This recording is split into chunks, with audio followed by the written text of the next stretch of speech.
am very much feeling the ADHD. It's like really radiating. I think a lot of the time I'm just like, yeah. And I just like pretend that's not happening, but it's really been hitting. Because now that I haven't had a routine for a couple weeks, it's hitting, kicking my ass. So I was like super behind on putting this together. But diamonds are made under pressure because it actually did turn out really, really good. But I was like working on it all day today. And I got so engrossed in working on it that I forgot to eat. So then I felt like shit. And then I like crashed out because I felt like shit. And this was the only thing I accomplished today when I had like a bunch of other stuff to do today. Because I was supposed to do this yesterday. And then yesterday I didn't do it. So that's why I was crashing out. But this turned out good as fuck. And I'm actually really excited to go over it with you. Also, I just put these lashes on. And they're like a lot bigger than I've been putting on recently. It's like kind of more than I meant to be giving. And I ripped out 2 of my real eyelashes while putting them on. Which is honestly fine because my eyelashes are in really good shape right now.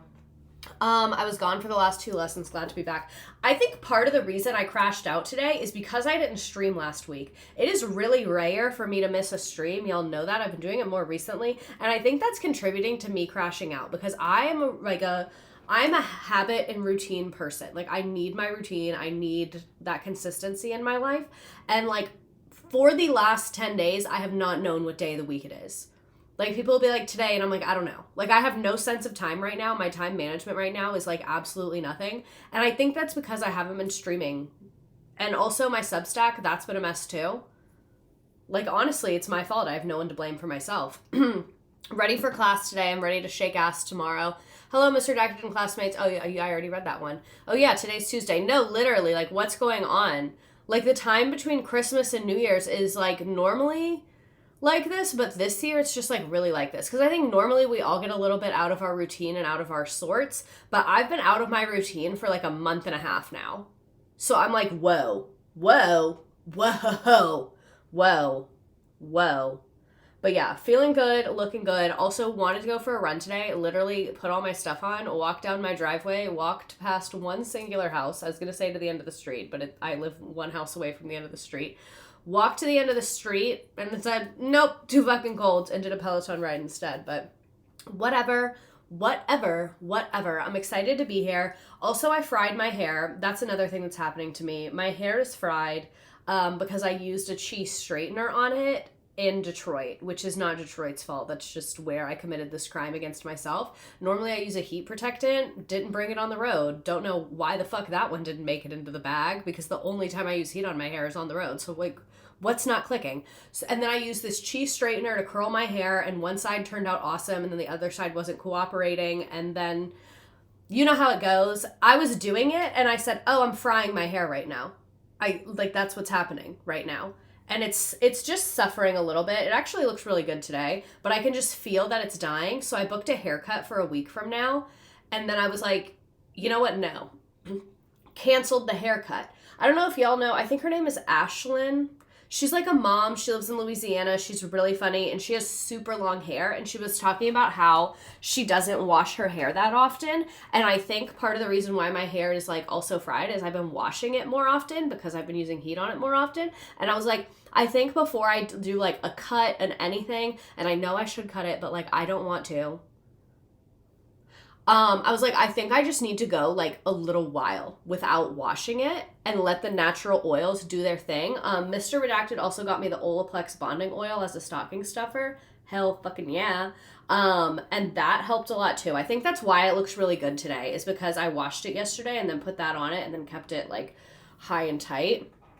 Mods, why can't I send anything? How do I unrestrict you?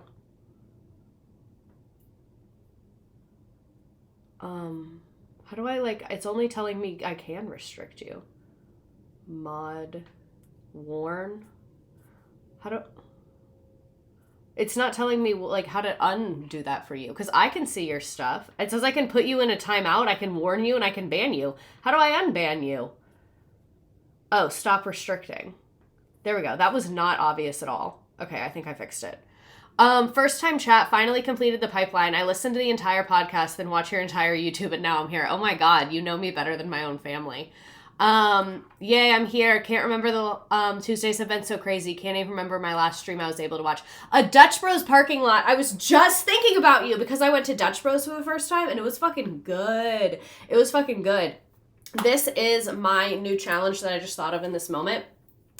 I'm trying to learn how to drive stick shift right now, which is not going well because, like I said, my time management is horrible. And so that always falls off the priority list of me going to practice stick shift. But I want to be able to drive to Dutch Bros by myself and feel like confident about that. Because the Dutch Bros for me, it's like a good 25 minutes away. And it's like kind of like you have to navigate some stuff to get there. So I feel like that's going to be a really good driving test for me to see if I'm like actually ready to drive stick shift. And that's crazy is they just let you.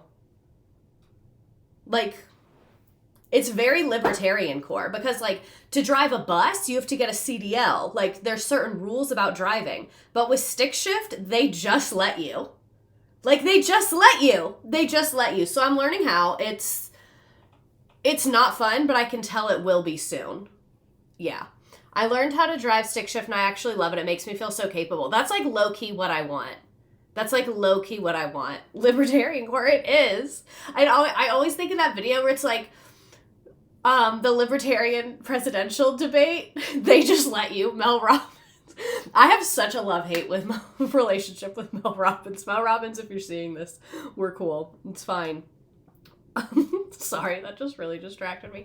But I was talking about that video of the libertarian debate where they're talking about driver's test and like the Gary Johnson guy who like did have a minute where people did care about him on a national stage was like, I would like to see some competency, and everyone else starts booing him because the other candidates were like, what's next? A license to make toast in your own damn toaster? There's no separate driving test for stick shift? That's kind of crazy. No, I know, right? It's literally crazy. Just so you know, Mr. Doctor, I'm going to clip this up and post you saying I'm a libertarian. Okay, so here's the thing.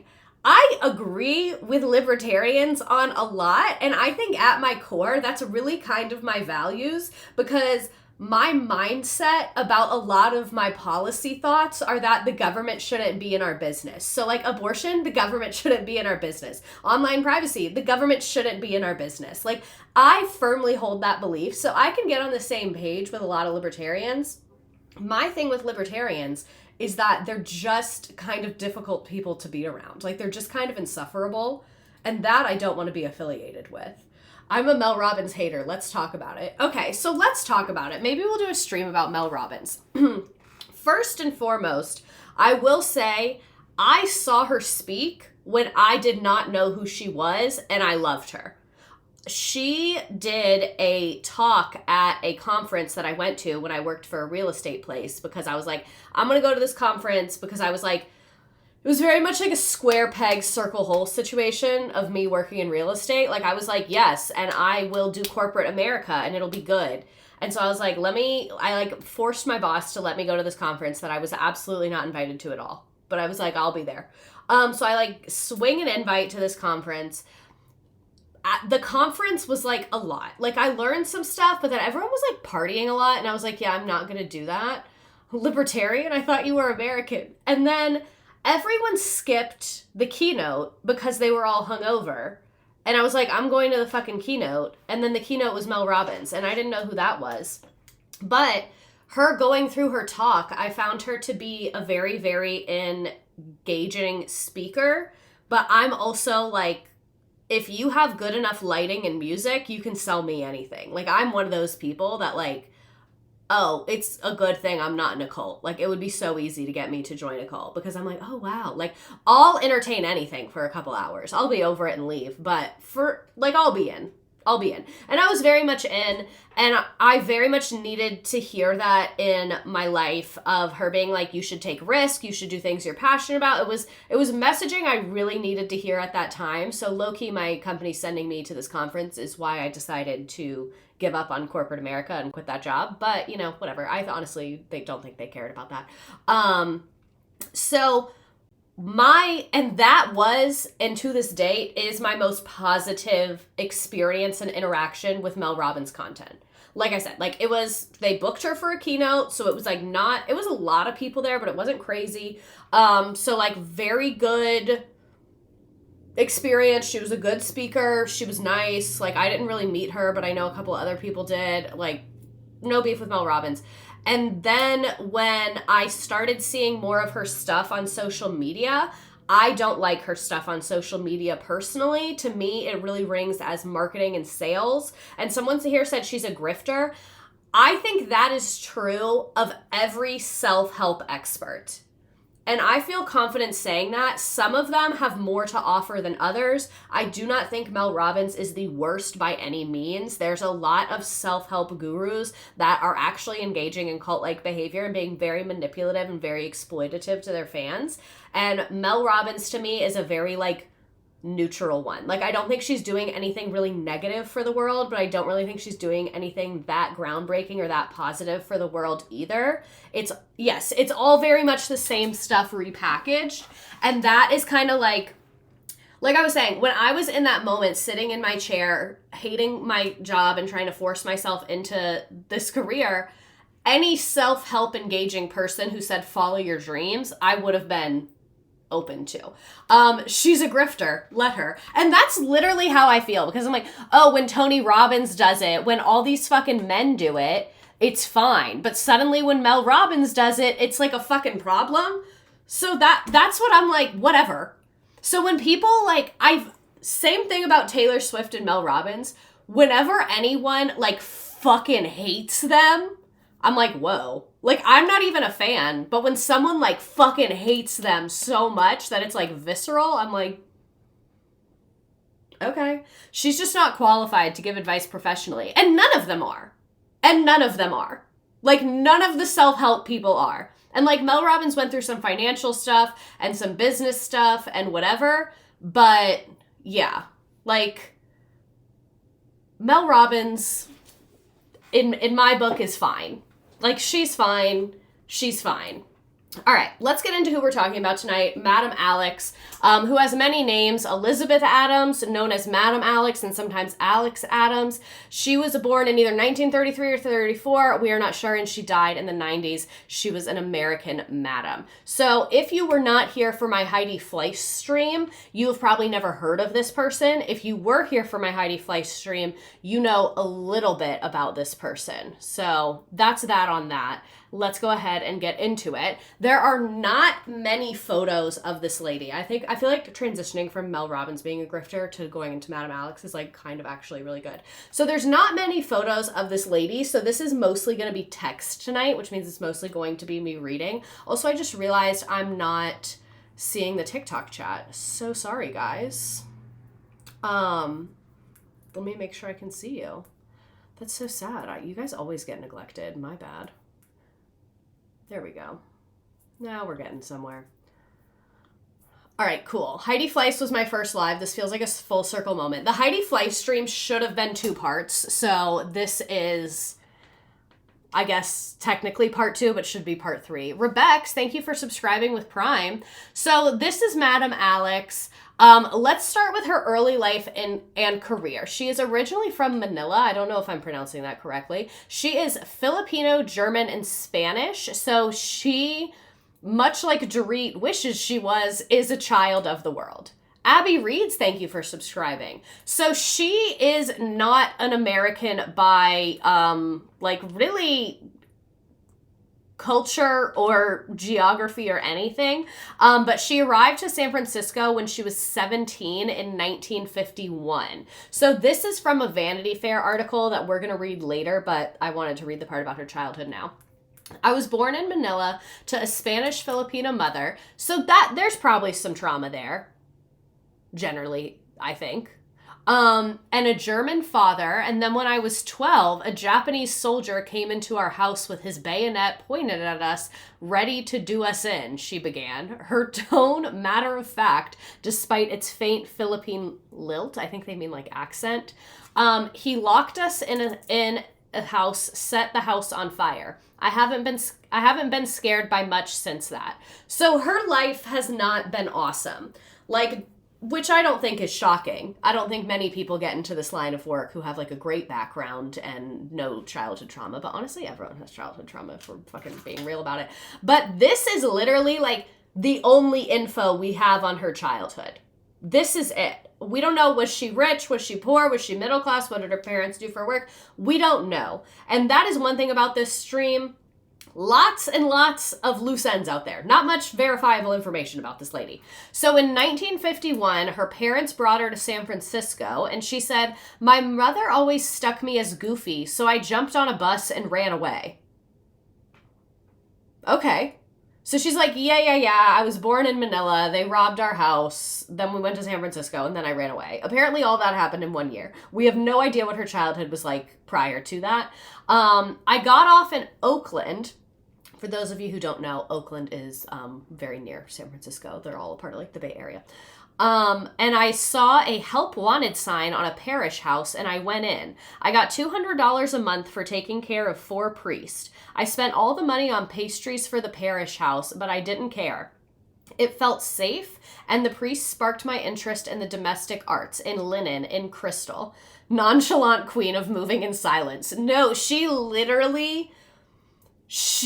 the nonchalant queen. I wish I had thought of that word earlier. Thank you. Because the way she talks about everything is just very matter of fact, and like, I don't give a fuck. Like, I kind of assumed she was European from her like, I don't fucking care attitude. It was kind of giving like British or maybe Eastern European to me, because I saw a lot of clips interviewing with her when I was researching the Heidi Fleiss stream. So I like picked up on her vibe, and it was not an American vibe. Like, she had a little bit of an accent, but I couldn't really place it. And like, she presents very white, but this kind of makes sense. But yeah, like she's very much not American, but she's the CEO of not giving a fuck. Like, moving in silence, unbothered. Like, anything happens and she's like, I do really admire that quality in people that like went through horrific things in their childhood. Like, people, like, I met someone who they as a child were a Vietnam War refugee, and like, they're unshakable. Like, I'm sure that's indicative of problems they have, but I really admire their ability to just like, when bad things happen, they're like, whatever. Like, people that have seen some shit. Like, if you got robbed as a child and then your house set on fire, you think you're gonna be stressed about a fucking like parking ticket? You think you're gonna be all worried about a breakup? Like, no, those people don't give a fuck. Those people don't give a fuck. The whole world fights the I don't give a fuck war, while Madam Alex didn't care enough to fight on it. Like, that really is her vibe. Okay, so this is where she starts learning about the domestic arts, linen and crystal and things like that. A new priest arrived. He was unpleasant. So on a vacation in Los Angeles, she took a pedestrian job. So literally, she's like, guy with a bad vibe moved in. I'm out. To LA I go. And how were you in LA on vacation as like a child laborer who was making $200 a month but then spending all of it? But also, everything was $1 back then. So who knows? So she took a pedestrian job. Whatever the fuck that means. I'm going to Google pedestrian job. I don't know what that means. I had to do a lot of Googling for this stream. Also, I have nails right now, and it's making it really hard to type, and I think that contributed to my crash out. No, I don't want a job. Pedestrian job definition. Jesus Christ. Queen of protecting her peace. Okay, I don't think this is right. This says crossing guard. Fucking useless. Useless. I don't know what that means. TikTok just ended. Of course it did. Because of course it did. Let's see why. I wonder why. Yep. Repeated violation of our community guidelines. You try and do a good thing. You try and do a good thing. It does not redirect people to make purchases outside of TikTok. I hate the internet sometimes. This is why. Maybe pedestrian as in common. That's kind of what I was thinking. Like, the other thing I was thinking was like a job, I was about to say on the street corner, but not in that way. Like passing out flyers or like working the front of like an establishment, like something where you're interacting with pedestrians is what I was envisioning. You know what I mean? So yeah, new priest arrives. She doesn't fuck with his vibe. No one. Madam Alex at the Ritz-Carlton. Working with horses is what that is. Are you sure? Pedestrian as in, yeah, like a reception. Like like you were receiving the pedestrians. I don't know. So anyway, she gets a job. She's still a teenager, and then she marries a scientist. So whatever. At this point, she's like 18 or 19, I guess. They separated 8 years later, and then he took their sons to another state and said that he will keep them if she didn't agree to a divorce. And she said, keep them, and then hung up. And then when she's describing this to the Vanity Fair interviewer, it's not that I don't have a maternal instinct, though I don't. I just hate to be manipulated. Keep them. He said, I'm going to take your kids. Keep them.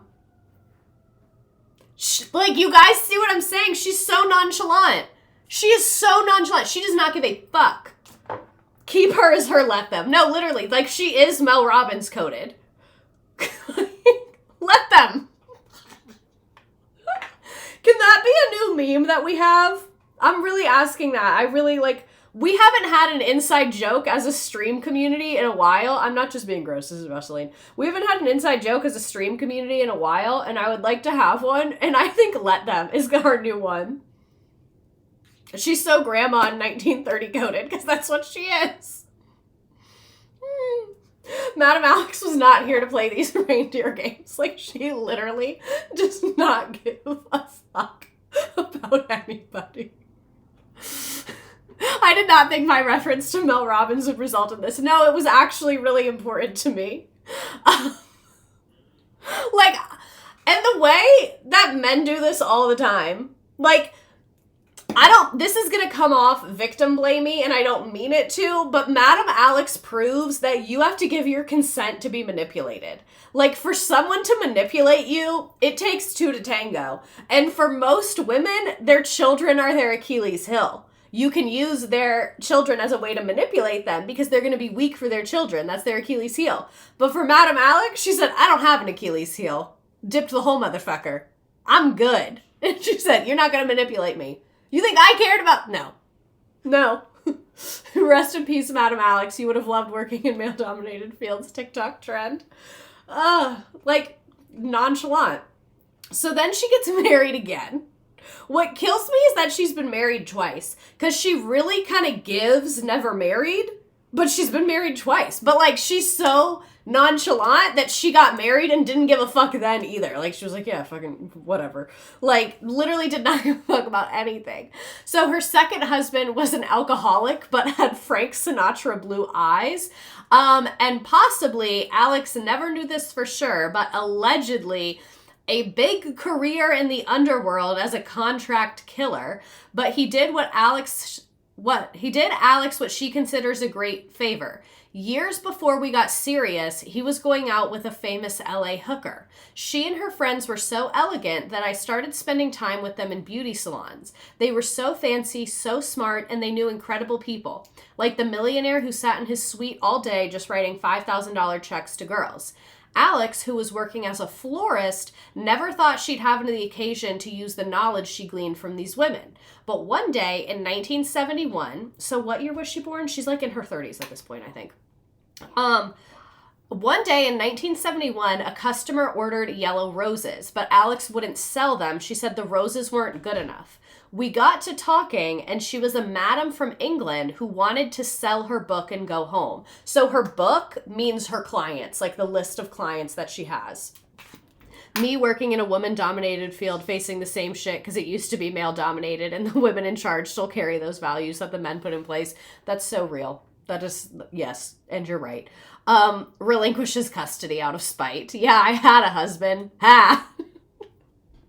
So she meets this madam from London who wants to sell her book. So Alex pays $5,000 for the book of clients. My husband thought it was cute. Now you're getting your feet wet, he said. 3 months later, he died.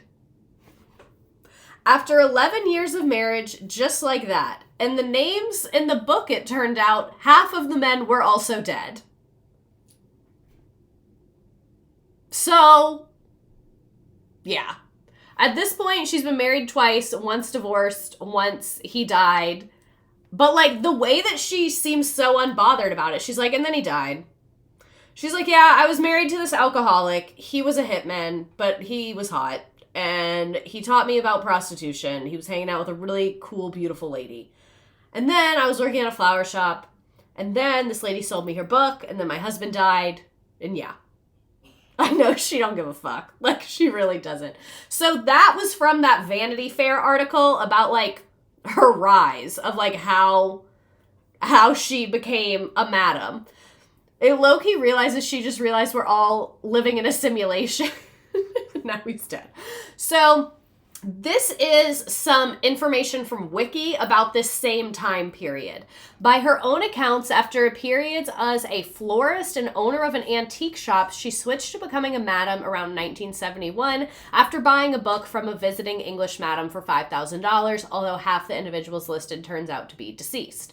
I aspire to build this lore. I have been divorced at 27, but damn, never too late for you. Wait, 5,000, yes, 5,000 at the time. 5,000 at the time. Because when I was watching documentaries that were made in the mid-90s about this, she also said 5,000. So I think it was 5,000 in the 70s. Let's do some quick math on that. Inflation calculator. Ugh, this lash is fucked up. That's why we can't have nice things in this country. I wonder if lashes are going to make me blind. Probably. 5,000 in, what was this? 1971. That is $40,000 today. I believe that. Someone would pay $40,000 for a list of high-end, like, clients for escorts. Someone would absolutely pay that much money.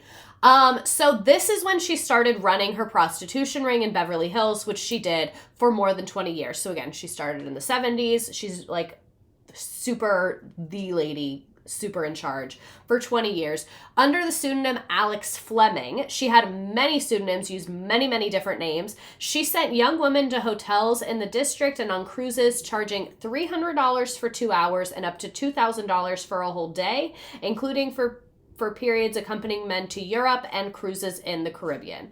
So that's what she's doing for 20 years. 20 uneventful years as a madam. How does one have 20 uneventful years as a madam? These are questions we will be investigating. So by the late 70s, 80% of her clients were from the Middle East, mainly Saudi Arabia. She conducted most of her business from her bed. She was very famous for this, that she did not get out of bed. She used the telephone for discussions with the clients. She would talk to clients on the phone, hang up, call the girls. Like, she was running business from her bed. She is the OG work from home. OG work from home. Like, she found a work from home job in the 70s. No, this is sex trafficking. It fully is.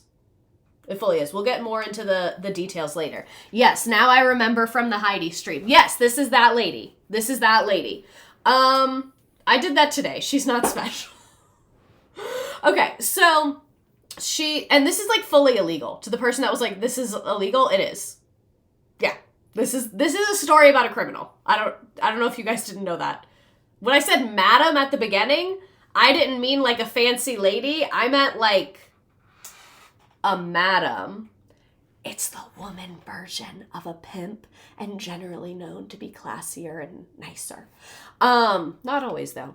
So anyway, she conducted business from her bed using the phone for discussions with her clients and then would decide who their ideal female partner was going to be for the evening. According to Vanity Fair, she had about 150 women working for her at her peak and was earning $100,000 a month and taking a 40% cut. She also assisted Sydney Biddle Barrows, the so-called Mayflower Madam of Manhattan, informing Barrows of suitable clients to add to her list. I don't know if y'all could tell, but she don't give a fuck about the law. No, she really doesn't. I zoned out and came back to she's working from home and was just like, oh, that's cool. She had to have some people she trusted meeting her employees and collecting the money. No, the people would come to her house. People would come to her house. The girls would come to her house and bring her the money. And she always had girls at her house. We'll read more about it later. Like, she was not leaving. They were coming to her. So this is an article describing her vibe and career. After more than a decade of running her very lucrative trade, Elizabeth Adams decided to do a marketing refresh in 1985 with new business cards that advertised Alex's Avery, and Avery is birds, beautiful and exotic birds. 3 years later, the 56-year-old Madame Alex, as she was known, would be charged with pandering, pimping, and then receiving stolen property for her role as one of the biggest pimps to the Hollywood stars. Over the course of her decades-long career, Madame Alex was a boss to hundreds of women, including the infamous Heidi Fleiss. She procured girls for billionaire businessmen, members of Hollywood elite, and Middle Eastern royalty. She had lavish lunches and dinners for her clients, most of whom knew one another from the movie business or the oil business or the arms business, Williams Stadium. She had 100 cats, an Olympic-sized pool filled with naked models and starlets, a rare china shop tureens filled with cocaine, he writes in Madame Claude, of the distinctive style of Madame Alex, who entertained clients at her private home. She had lavish lunches and dinners for her clients, most of whom knew each other. Oh, that's repeated. I fucked that up. And had nothing to hide from the other members of their clubby elite. Alex was careful not to mix movie people with music people or business people at her swinging soirees with wild afternoons. So she really cultivated these separate groups and was throwing these very lavish parties, like I said, at home. The OG work from home. There's a black and white movie of this. I can't think of the title, but I've seen this film of her in the house and hella fainting chairs about the rooms. What's $300 in the 70s in today's money? I don't know. Let's see. 300, that is 2,443. And then 100,000, what's 40% of 100,000? 40,000. I'm a dumbass. Let me see how much she was making per month. She was making $325,000 per month. It's a lot of money. Is the Alex Avery thing connected at all with Heidi becoming a bird gal or just a coincidence? So, I don't know. I thought the same thing. I think it is. I cannot find any proof that it is. I think it is because there was another movie that showed Madame Alex with birds at her house. And then Heidi Fleiss, if you remember, said she got her birds from an old madam. But she didn't say who or when. So I don't know. I don't have a good answer to that. That's one of the many loose ends of this stream. At the height of her business, she was making $100,000 a month, and according to later statements by the authorities, provided the best of all of LA escorts. When she wasn't hosting parties, she was holding court from the comfort of her plush bed with her favorite Persian furball, Georgie, at her side, eating shrimp specially sourced for him. Her business was conducted almost entirely on the phone from her bed, where she would spend hours listening to the deepest secrets of her clients before she set them up with the perfect companion for the evening. By most accounts, Alex was a good boss whose women looked up to her. There were no shortage of potential candidates, with the number of women pouring into LA at the time with little more than a dream in their pockets. Once they realized that Madame Alex was running a tasteful operation that could garner them up to $2,000 a day, many decided to give up their crappy modeling jobs and background acting roles to embrace a more lucrative career. Madame Alex had high standards for her birds. She would coach new women on where to get facials, waxes, and the clothing she considered appropriate. While she was willing to distribute tureens of cocaine to her clients, her taste when it came to the fashion of her creatures, as she often called the women who worked for her, was almost unstylishly conservative. While Alex's business was built on the percentages she took from their work, many of her girls also said she was generous with them, always trying to play the role of mentor and quasi-mother. We should bring back holding court as a regular term again. That's me on Twitch. You're right. That is me. Court records indicate that she was arrested on 4 occasions between 1972 and 1983 on charges of pimping and pandering, and convicted of pandering in 1974 and 1982.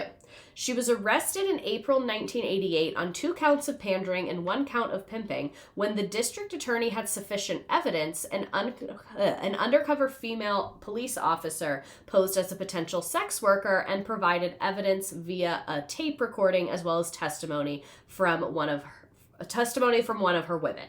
So she is, like I said, crazy parties, making all this money, best of the best, highest end, and then pimping and pandering. That's Tuesdays with Mr.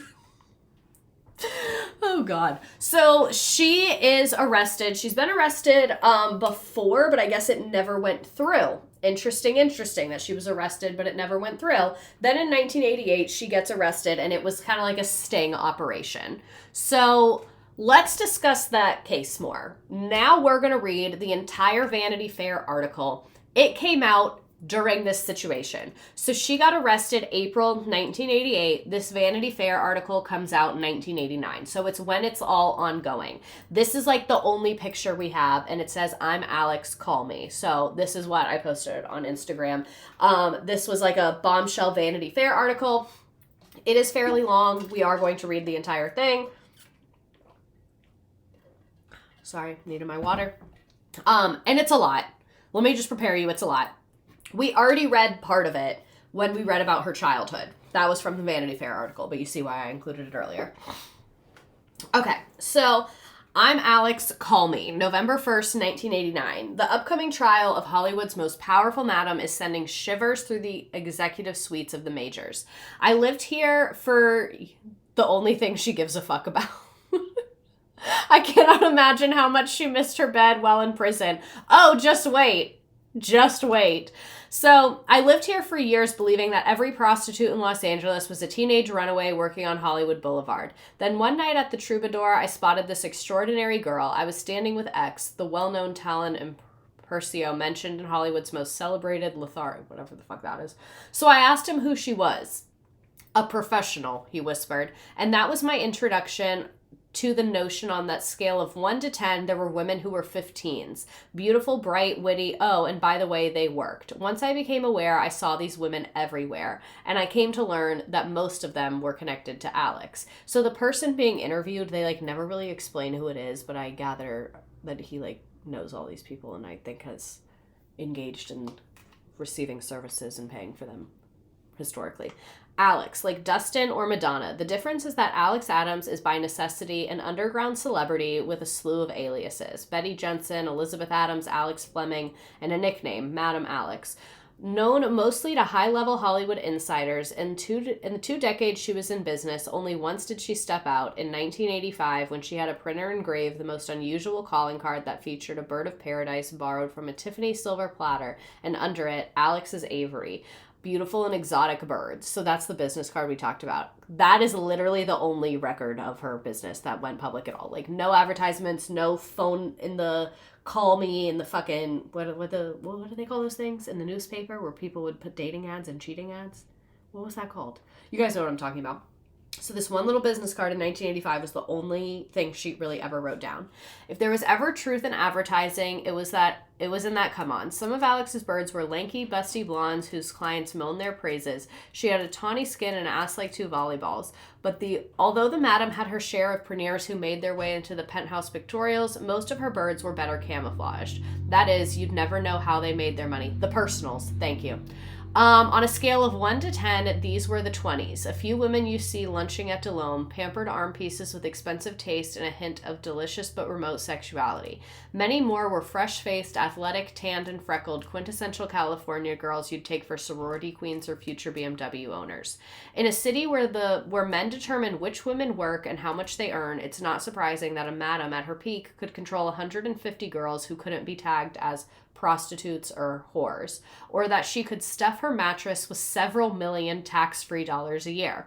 Apart from her elite clientele, as the rival madam put it, perhaps what makes Alex Adams, I think it might have been a rival madam, I don't fucking know. Perhaps what makes Alex Adams special is that for longer than anyone else in the business, she maintained a subliminal profile. If there's one thing a madam can't use and one thing her clients don't want for her, it's a high profile. She's got one now that she's been very publicly arrested. The mechanism of Alex's sudden notoriety is Byzantine. All these things always were. One of her girls took up with a rotor. A couple had a fight. He went to the police. The police had an undercover detective, who just happened to be an attractive woman, visit Alex and ask to work for her. So let me read this again. One of her girls took up with a rotor? What does that even mean? Is that a slur? Sorry if it is. Clearly I'm finding out live. Oh, a cruel, unkind, or dishonorable person. British slang for a worthless or unpleasant person. So I guess it kind of is a slur, but it's fine. So a couple had a fight. He went to the police and was like, my girlfriend is a prostitute under Madam Alex. And the police had an undercover detective visit Alex and ask to work for her. Okay, now I get it. Alex all but embraced her, and by April of 1988, the district attorney had enough evidence to charge Alex with 2 counts of pandering and 1 of pimping. For Alex, who is 56 and has a heart condition and diabetes, the stakes may be high. A conviction carries the guarantee of incarceration. For the forces of law and order, the stakes might be higher. Alex has let it be known that she will subpoena every cop she's ever met to testify at her trial. She don't give a fuck. She don't give a fuck. And the revelations this might produce, perhaps that Alex compromised policemen by making girls available to them, and perhaps that Alex had a deal with police to provide information in exchange for their blind eye to her activities, could be hugely embarrassing for the police and the district attorney.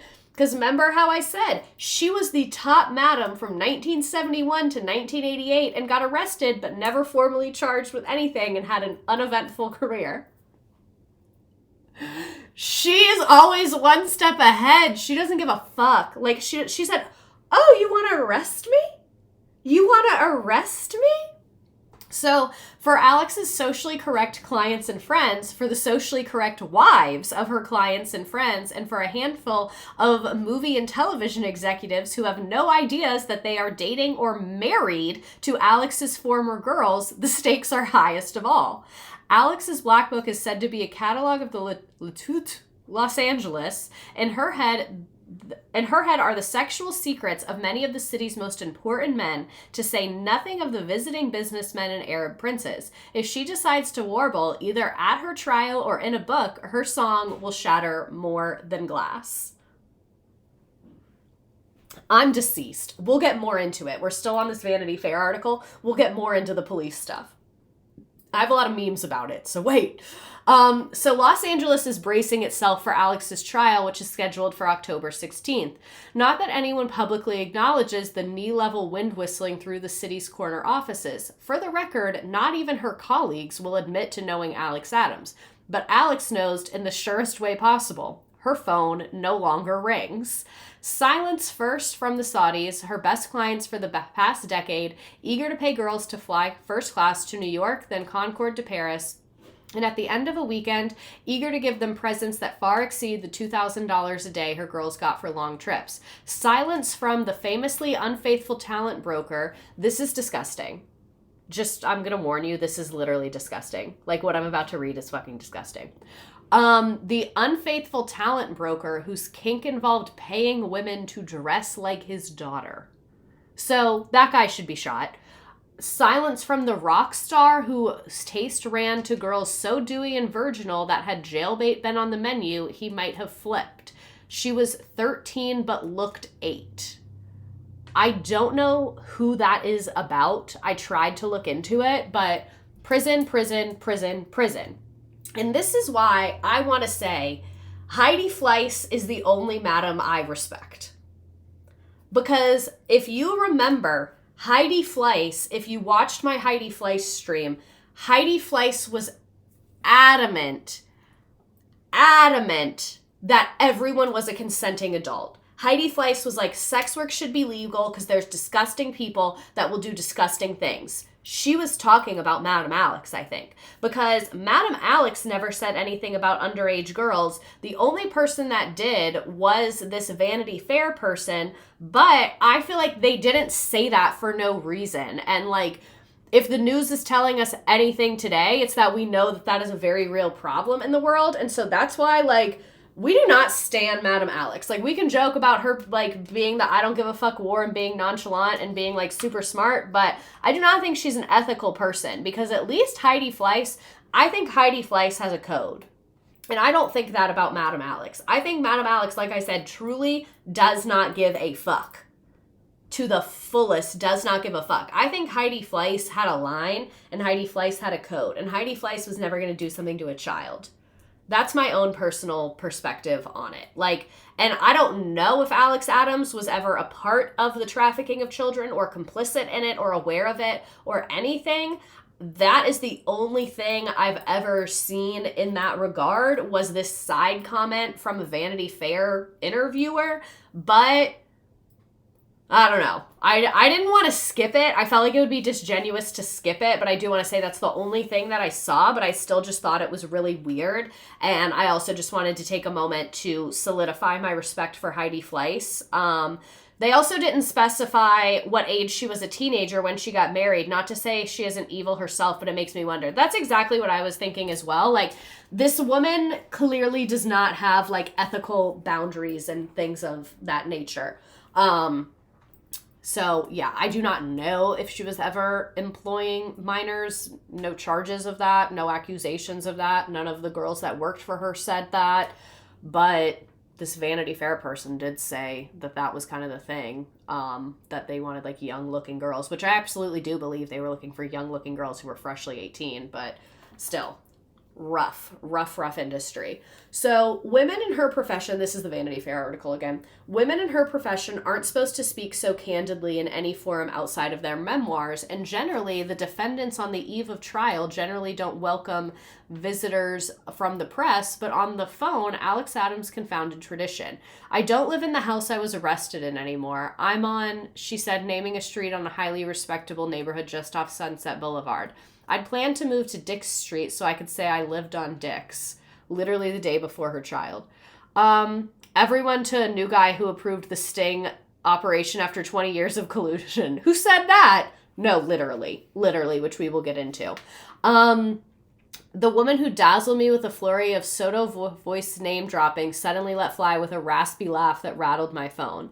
A decade ago, I went to lunch at Mamencian, a Los Angeles society figure says. There were supposed to have been 10 people there, but only 4 came. One of them was a woman who called me a few days later and invited me to lunch. When I arrived, the table was set for 2. I didn't know who Alex was or what she did, but she knew the important facts of my situation. This is like a anonymous LA lady. I was getting divorced from a very wealthy man and doing the legal work myself to avail lawyers who wanted to get the big settlement from me. Occasionally, I'd get a call for a dark-haired, slender, flat-chested woman, and I don't have any, she said. It wouldn't be a frequent thing. There'd be weekends away, sometimes in Palm Springs, sometimes in Europe. The men will be elegant. You'll have your own room. There would be no outward signs of impropriety, and you'll get $10,000 to $20,000 a weekend. The tall, slender, flat-chested brunette didn't think it was right for her. Alex handed her a business card and suggested that she think about it. To her surprise, she did for an entire week. This was 1978, and $20,000 was like 40,000 now, she explained. I knew it was hooking, but Alex never mentioned sex. Our whole conversation seemed to be about something else. So at the beginning, did my visits with Alex. The civility began in the foyer of her dollhouse of a retreat. A Brazilian maid offered refreshments and went to pry Alex from the telephone.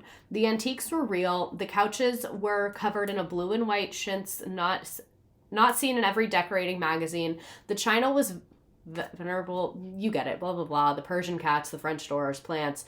On the bed, Alex was stroking Georgie, her favorite cat, feeding him bites of the special Ecuadorian shrimp she travels 10 miles to buy. She wore one of her patented schmats, and she was exactly as heavy as advertised. Under cropped and thinning black hair, her eyes were as big as Edith Piaf's and her penetrating as Colette's. Her cheeks were as round as Gertrude Stein. All the references, I thought, were to a vanished period in Paris. Like, she was really giving European. Then she told me the only made in America tale of her ascent. Skipping, because we already read the San Francisco, all that blah, blah, blah. We're going to pick up when she buys the book of Dead Names. That's where we are in her lore right now. She bought the Dead Names. Alex Adams was an antique dealer. Over lunch, the man about town believed her, continued to support her So Alex Adams said that she was an antiques dealer, and the man about town believed her. He continued to believe her when he went to her house for tea one afternoon. Then, while a maid poured from a silver pot, women started to drift in. So she would throw these huge parties with all the girls, kind of like other people have already said. Instead of chocolate after 8 p.m., Alex would serve women after 3 p.m. So she would have these big lunch parties. She would make all the food herself, and then she would bring all the girls in, and that was kind of how she started her business. This man has seen a bit of life beyond Los Angeles. So I asked him how Alex's stable compared to that of Madame Claude, the legendary Parisian procuress. Oh, these aren't at all like Claude's girls, he said without any hesitation. A Claude girl was perfectly dressed and multilingual. You could take her to the opera and she'd understand it. Oh no, is it Frozen? That's lame. I'm just gonna keep going. How I wondered, did this dowdy, blunt-spoken woman who says her favorite restaurants are the Neiman Marcus... No! No. Not Frozen.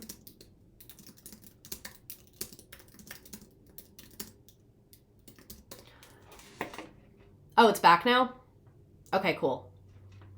Anyway, I wondered how this dowdy, blunt-spoken woman who says her favorite restaurants are the Neiman Marcus Tea Room and the lunch buffet at the Westwood Marquis would manage to make her girls even modestly elegant. It's a bloody miracle, he said.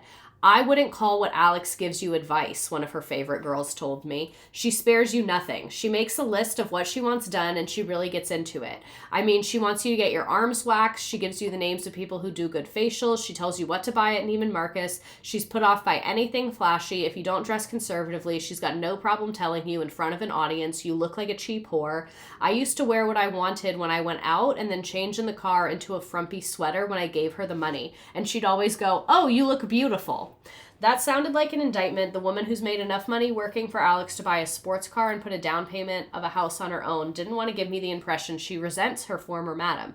She's constantly trying to fix you up and marry you off. So again, like earlier in the Vanity Fair article where they said tons of guys were married to girls that worked for Alex and didn't know. She's constantly trying to fix you up and marry you off. She introduced me to my boyfriend. Marry your boyfriend, she'll tell the girls. It's better than going to prison. When you go out with her, she'll buy you a present. She's incredibly generous that way. She'll always tell you to save money and get out. It's frustrating to her when girls at the end of the month say that they need rent money. She wants to see you do well. On Mother's Day, this woman only half-jokingly brings Alex flowers and candy. It's difficult to imagine Madame Claude's girls, survivors of a rigorous cultural training program that could last as long as 2 years, getting so close to their employers. The Mayflower madam, who often took referrals from Alex, says she was friendly with her girls, but she never forgot that she was running a business. We had a schedule with cards that indicated a client's name, what he liked, the name of the girls he'd seen, and how long he'd been with them. I only hired girls who had another career. If my clients had a choice between drop-dead gorgeous and beautiful and interesting, they'd tend to take beautiful and interesting. These men wanted to talk. If they spent 2 hours with a girl, they usually only spent 5 or 10 minutes in bed. I get the feeling that in Los Angeles, men are much more concerned with looks. So those are the other madams talking about her. Alex does not apologize for this. In a city where image is all, she said, creating stars out of the comparatively ordinary women in her is her contribution to the history of high-tone prostitution. That was my big idea. Not to expand the book by aggressive marketing, but to make sure that nobody mistook my girls for run-of-the-mill hookers. And I kept my roster fresh. This was not a business where you want to peddle your ass, exploited, and then are cast off. I screen clients. I never send girls to Weirdo. I let the men know. No violence, no costumes. This is not a politically correct thing to say, but no fudge packing. I'll let you figure out what that means. And I talked to my girls. I'd tell them 2.5 years, you're burned out. Save your money. This is like a hangar. You come in, refuel, you take off. It's not a vacation. It's not a goof. This buys the singing lessons, the dancing lessons, the glossies. This is to help you pay for what your parents couldn't provide. It's an honorable way station. Lots of starts did this. So like she's being very, very direct with these girls. If this sounds too good to be true, it is. The fact that Alex gave most of her attention to fielding class from clients, ordering up to blah, blah, blah, blah, blah, blah. You kind of get the point. Let's skip over some of this stuff. So she started to focus on a lot of the Middle Eastern clients. She said, especially in the AIDS crisis, a lot of American men stopped wanting to engage in prostitution as much. And so that is also how she got connected to kind of like you meet one person, they kind of blah, blah, blah. So she wanted to focus on young, free-spending Arabs, and 80% of her clients were from the Middle East. So she's boasting about her girls being the classiest. Yeah, kind of. She's basically saying, like, she was running a cleaner operation. Like, she was sending nice girls to nice clients is what she's saying. She's trying to give the impression that the way she was engaging in sex work was inherently cleaner and better. She was saying she got normal, nice girls, not teenage runaways. She got just young women who were trying to make it in Hollywood, sent them to like classy screened people. She's trying to make herself out to be like the good guy. So she said, the Arabs were immune to everything but fun. I got a call once from Alex about a TV program produced by one of my colleagues, says a TV executive who's been friendly with Alex for years. It was an aerobics show, and some Arabs who were in town had seen enough of it to want to hire all 4 of the girls, offer them $10,000 each for the weekend, but whatever it takes, my clients will pay. I happen to know one of these girls. I went over to the set. I told her, look, I don't want to turn you out, and please don't kill me, but here's the deal. Well, all 4 girls signed. They got $25,000 each for what turned out to be just one night. So that's what I mean when Alex is saying like, oh, it was normal girls. She wasn't recruiting women that had worked in sex work previously. So that's why she's like clean or whatever you want to call it. She said that they would order up women like pizzas. So she said, Alex said she never heard any of these complaints. She said that for her, the Saudis were the dream clients. They would pay too much for what they got and then thank her for the privilege. For another, she was having the most emotionally rewarding and financially profitable relationship with her life with one of them. Since my second husband died, I only met one man who was right for me. He was chic. Is that how you say that? I don't know. I visited him in Europe 28 times in the 5 years I knew him, and I never slept with him. He'd say, I think you fly all the way here just to tease me, but he introduced me by phone to all his powerful friends. When I was in Los Angeles, he called me twice a day. That's why I never went out. He would have been disappointed. So maybe that's why she was on her work from home grind. Alex may have not have been over her head, but some of her girls certainly were. She said they were naive and she had to coach them.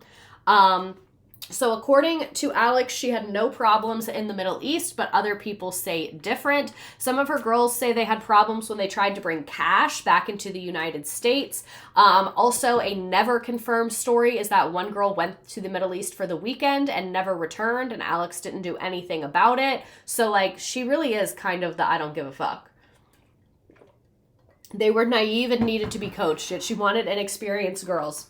She was running a business operation, and I think she very much saw these girls as employees of her business and was not going to go out of her way to help them. I think she was like nice to some of them and sometimes helpful to some of them because when your employees are doing well, you're doing well. I don't think she was doing that out of the kindness of her heart. You can really see that in some of these interactions. I don't give a fuck warrior derogatory. No, for real.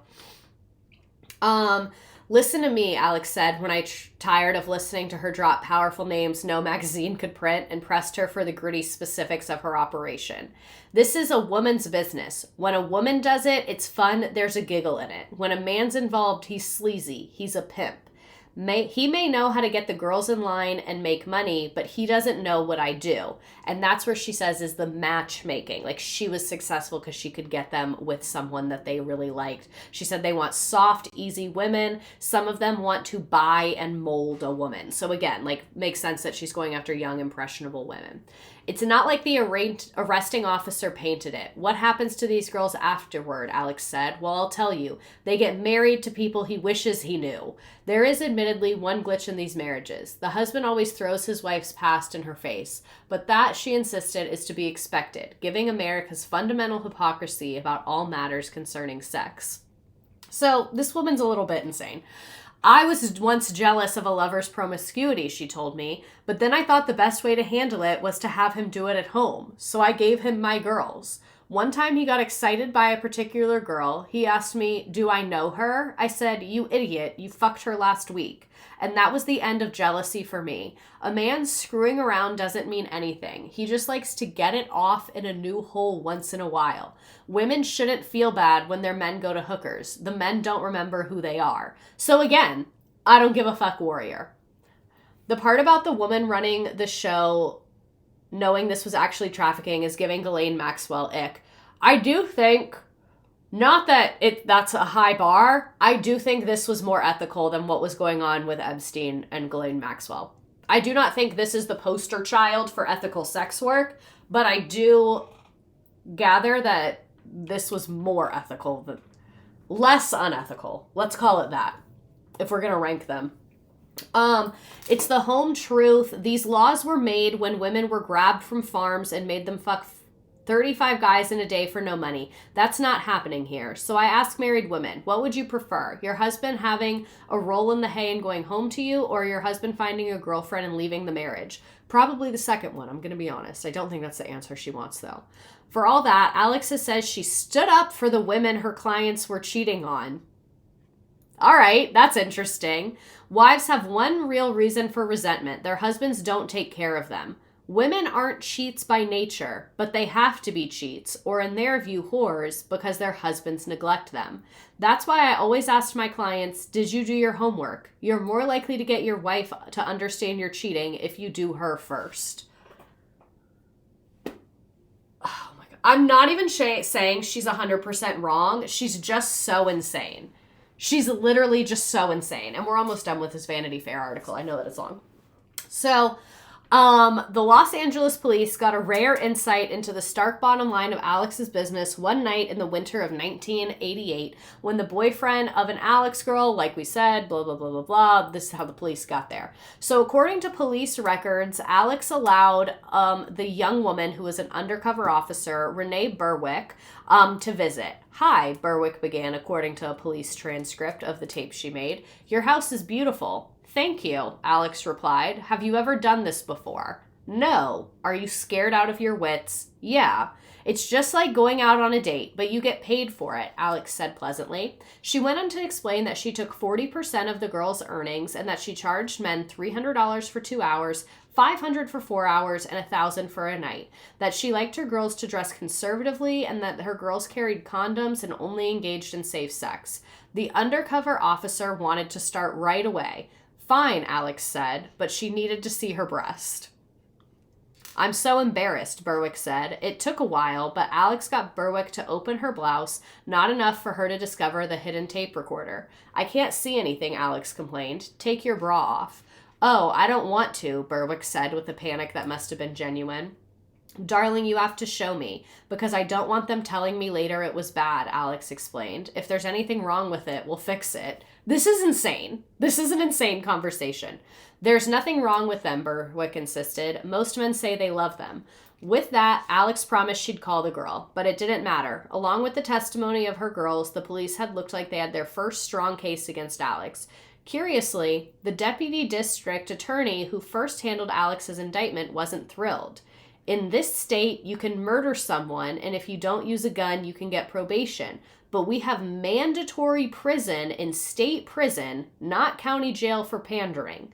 Pamela Ferrio, a 9-year veteran of the DA's office, told me, and the thing is, Alex Adams is much more interesting than these charges. So from the jump, the DA and the deputy, or the deputy DA wasn't thrilled. From the jump, from day one. According to the police, Alex Adams was under investigation not only for pimping and pandering, but also for storing narcotics and stolen goods. No drugs were found, and no other charges ever materialized. Neither did anything relating to money laundering through her antique business, which the deputy district attorney had discussed on television. Which makes one wonder, why, given her longevity, did the police move aggressively against her when they did? Alex's court record notes 4 arrests earlier, but despite these, she continued her business unabated, and she was not overstating her situation when she said that she had long enjoyed preferential treatment. This continuity suggests that there was a complicated relationship between Alex and the LA, presumably may have known the names of some of her girls' clients. Detective Mike Brambles of the Organized Crime Intelligence Division has admitted that he has known Alex for the past 9 years. It glitched. I'm not having a good time. No.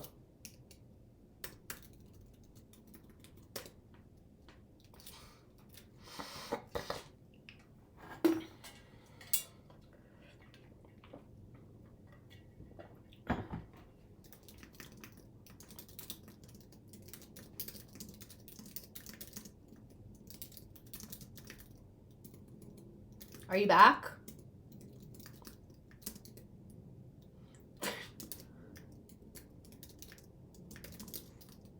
Not the Navy. Not the Navy. Ugh. Okay. Interesting. We back. Did you see this? Where did we leave off? We're still on the same slide though, so we didn't miss anything. Okay, good. So, she enjoyed preferential treatment. Detective Mike Brambles of the Organized Crime Intelligence Division has known Alex for 9 years, and when asked in court about the nature of his relationship with Alex, he declined to answer.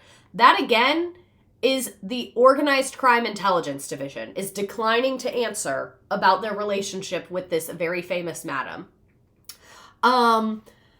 He invoked Section 1040 of the California Evidence Code, and according to Alex, they had spoken twice since she was arrested. So what this gives to me is that whoever did this undercover operation was a low man on the roster and didn't know that she was actually like a LAPD asset and had been for a very long time.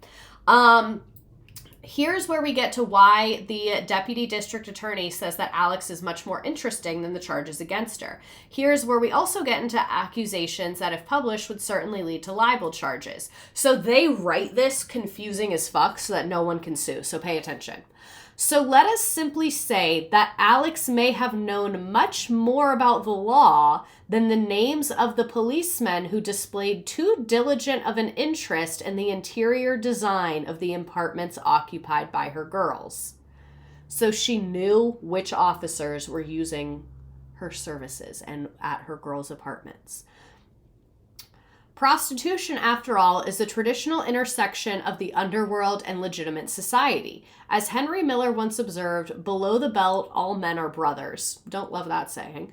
In her years of service, therefore, she may have done business with such sexual adventurers as major league drug dealers and the heads of international terrorist organizations.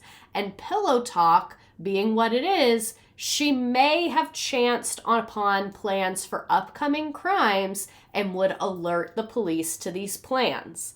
So that was the relation. Her would engage in prostitution with drug dealers, heads of terrorist organizations, and then report back to her, and then she would alert the police. It seems like she was also giving the police... Oh my god, it's still glitching. Okay, everything's fine. I'm fine. Everything's fine. I'm fine. Everything's fine. Everything's fine. Everything's fine. Everything is fine.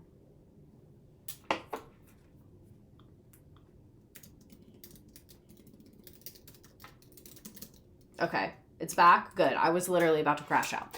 So anyway, while these safeguards didn't fail in 1988 may remain forever unclear, but one fact is undeniable. No man ever stepped forward to file a complaint and cast himself in the role of dissatisfied customer. Still, there's the file, hundreds of pages of thick, with every prospect of... I hate the way they're writing this, I'm going to be honest with you. So anyway... This was Alex's non-negotiable. No jail time. She did not want any jail time because, again, she loves being in bed. She loves laying in her bed and she likes her cats. She does not want to go to jail. And the prospect of a juicy trial was really not going to be good for anybody. So muttering about her... Where was I? The prospect of a juicy trial with Alex's black book waiting ominously in the wings... Is it still glitching? I really might just like cut the cord. I don't want to end 2025 like this, but I think that might be what's happening. I'm just going to fight through it. I don't give a fuck anymore. I don't give a fuck about anything. Ha! So the reporters knocked on Alex's gates. She got them to go away. This gave me a splendid opportunity to arrange a special viewing of the tape with Alex and one of her former girls in her bedroom. I actually kind of want to skip over a lot of this article. I'm kind of over it. Like, the first time I read it, it was good, but now I'm like, it's really written in a slow pacing. The world's richest and most powerful men, the announcer teased. Income in the millions, said the arresting officer.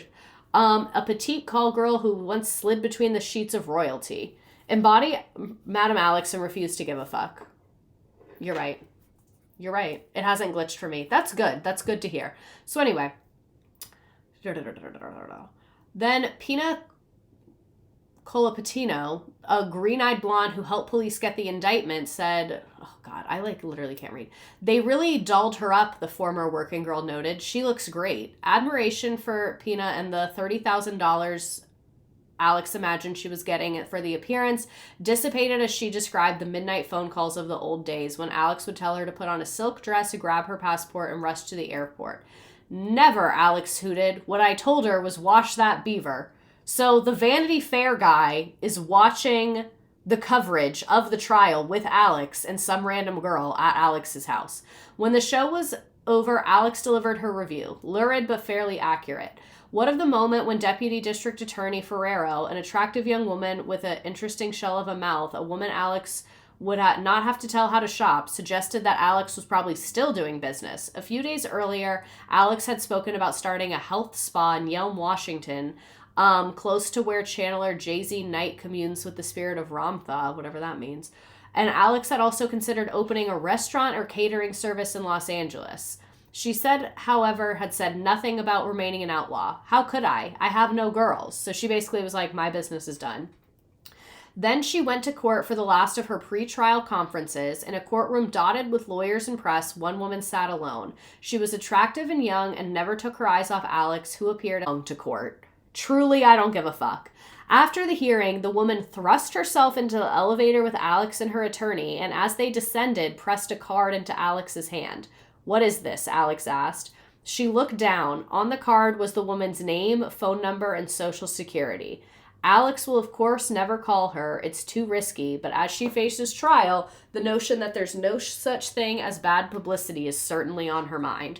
So that was that long-ass Vanity Fair article. That is really the only thing where she has been super publicly interviewed other than the BBC documentary that I watched. So let's go back to where we left off and finish up with how this trial worked out and exactly what happened. Because remember, she was arrested in April 1988 on 2 counts of pandering and pimping. They had supplied that she had provided information about homicide, drug dealers, and terrorists. The plea bargaining-led prosecutors agreed that she should get probation. So she's getting 18 months of probation. No jail time. No jail time for a crime that has mandatory minimum prison time in state prison. The judge, she knew so much. She knew so much. She had to have known so much.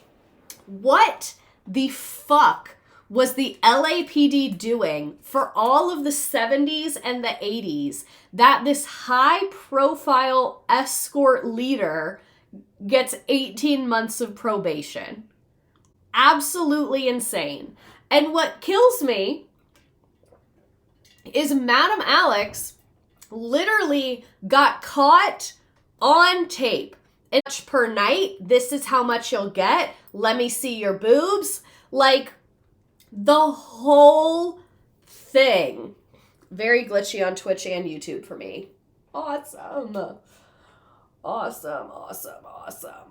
I love my life. I love my life. I love my life. I love my life.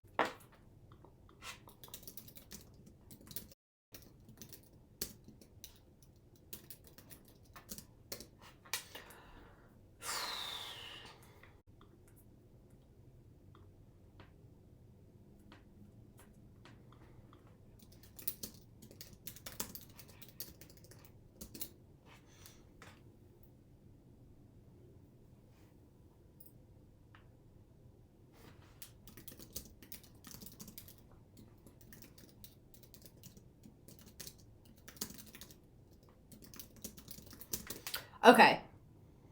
Did you all... I'm going back because I think you missed it and it was literally the most important part of the stream. So that's awesome for us.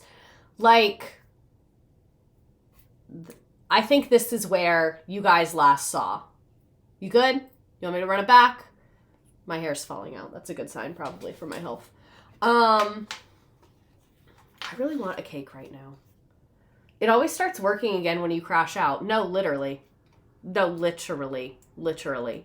Okay, so we're so good, girl. We're here for you. I need it. Thanks. So the Vanity Fair article is over. That was during the trial. During the trial, she's interviewed by Vanity Fair. She knew she wasn't going to prison. She knew that.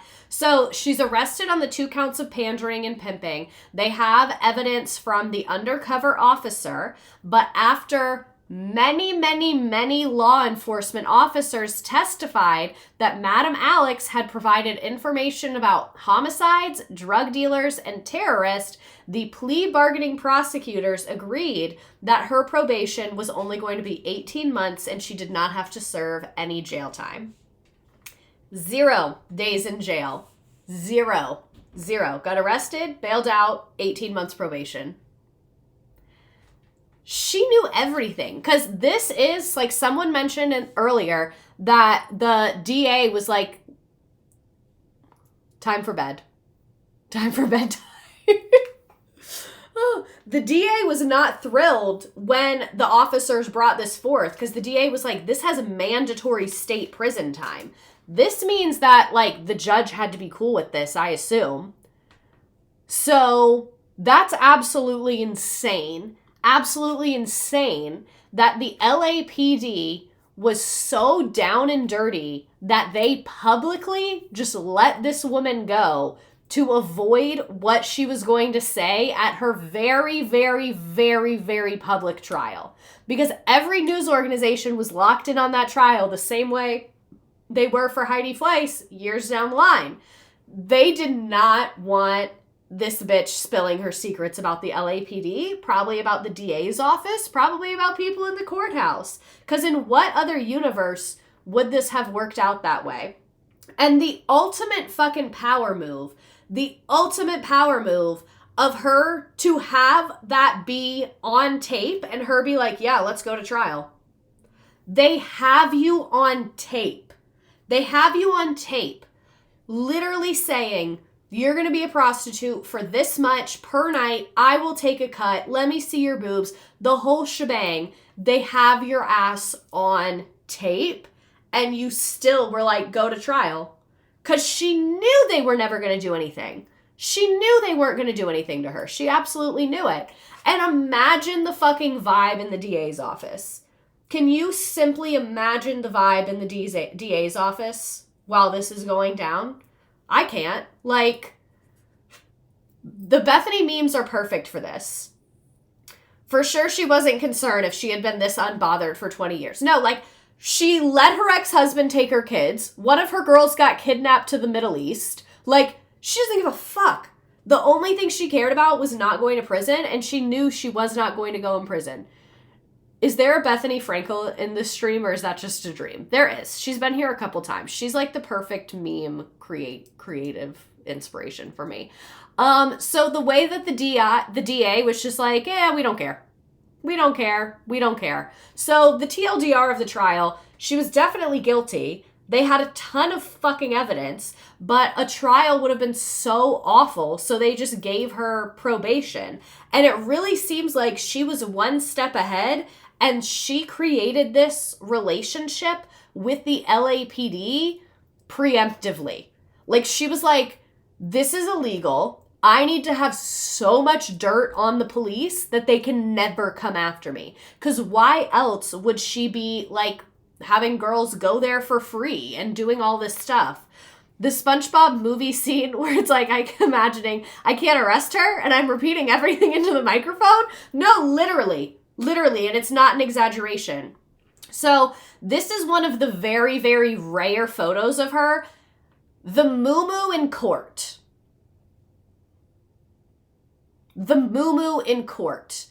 Elizabeth Adams likens her business to a finishing school. Police call it the classiest brothel in town. I'm sure the police do call it that.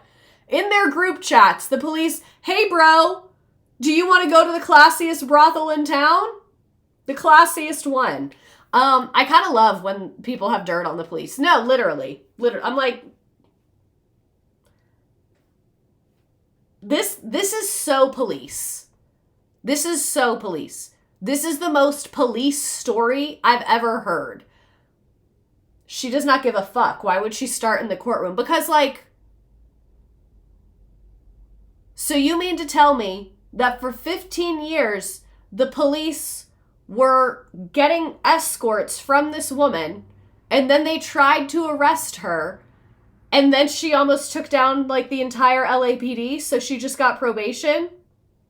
Yeah, don't get her out of bed. Don't make her leave her house, because it's not going to be good for you. This is what a neighbor said about her.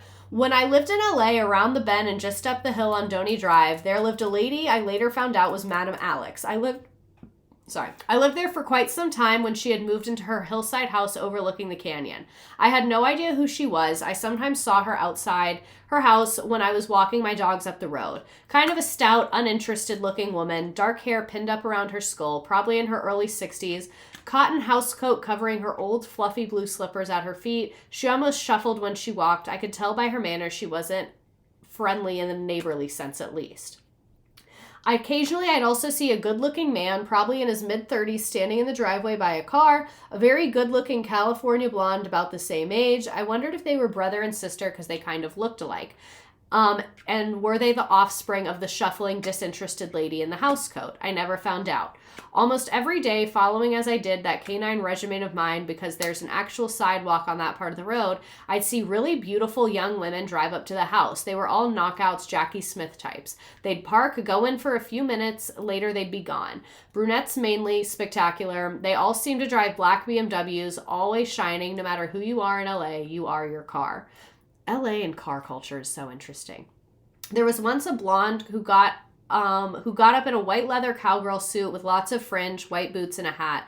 Nicole Simpson type California blonde. I happened to be walking by as she was arriving in a white BMW. She ran up to the door as if she was late for a very important date. Banging on the doorbell, I could see she was anxious. There was a retribution for tardiness awaiting our platinum cowgirl on the other side of the door. I got that feeling. I continued my walk up the hill with the dogs, and when I came back a few minutes later, she had gone inside the house. Her car was still there when I made the same walk that next day. I never learned what was the story with her. This person is so me. Like, I'm a very nosy neighbor. I first learned of Madam Alex by this name from her gardener, who also worked for a neighbor across the road from me. He said he loved working for her because she paid him in cash, and sometimes he worked no more than 15 minutes. She'd come out on her terrace and tell him he could go. Then she would throw some bills off the terrace and they'd float to the ground as he picked them up. Once there were $800 bills. I learned who she was, as well as who all those beautiful, luscious-looking brunettes in the dark BMWs were. And so it was until one night around 9 or so, Madam Alex was having dinner on trays in front of the TV, as the story was later reported to me, with a friend, a well-known Hollywood persona who has known the lady for quite some time, when suddenly the neighborhood was inundated with helicopters, police cars, unmarked cars, all pulling up in front of Madam Alex's house, from which emerged a SWAT team armed and ready for business. The whole neighborhood was suddenly aware of the hullabaloo. Then it was quiet, and not very much later, they took her away and threw her in the clink. She was arraigned with a $1 million bail set. The New York papers called her the Mayflower Madam of the West Coast. Her legal name was Elizabeth Adams. It was soon on the gossip vine that her clients were some of the biggest names in Hollywood. Well, duh. So that's what the neighbor said. And then they talk about Heidi Fleiss for a little bit. They talk about how they would see tons of Cadillac limousines. They stopped at the curb in front of Madam Alex's house. From them emerged 16 to 20 Arabs. They were still there when I came back down the hill with the dogs. They were gone the next day. You see what I mean? Who knows? Only the shadows do. So that's kind of the lore up to her arrest and her getting arrested, but not really, and then just doing her probation. Let's talk about Heidi Fleiss for a little bit. So Alex went on probation in 1991. Again, never served any jail time, just went on probation. Alex later claimed that Heidi Fleiss stole her list of clients. Fleiss said that she was Adams' assistant when she got arrested in 93. The LAPD said Heidi Fleiss was Adams' number one girl. You and I know Heidi Fleiss did work as her own madam. Like, she started out under Madam Alex and then ran her own thing around the time she was arrested. So I'm going to bring in a few slides from the Heidi Fleiss stream. Her and Alex are deeply connected in the early 90s, so bear with me. We're going to start with pre-trial, and I'll have the dates on everything. So, at the age of 22, Heidi Fleiss began managing her prostitution ring.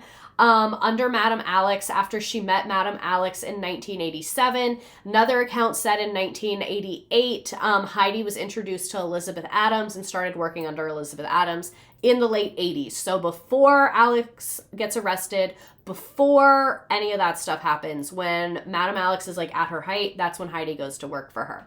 Fleiss stated that Alex and she had a very intense relationship and that Alex's view of Fleiss was kind of like a daughter she loved and hated, so she was abusive and loving at the same time.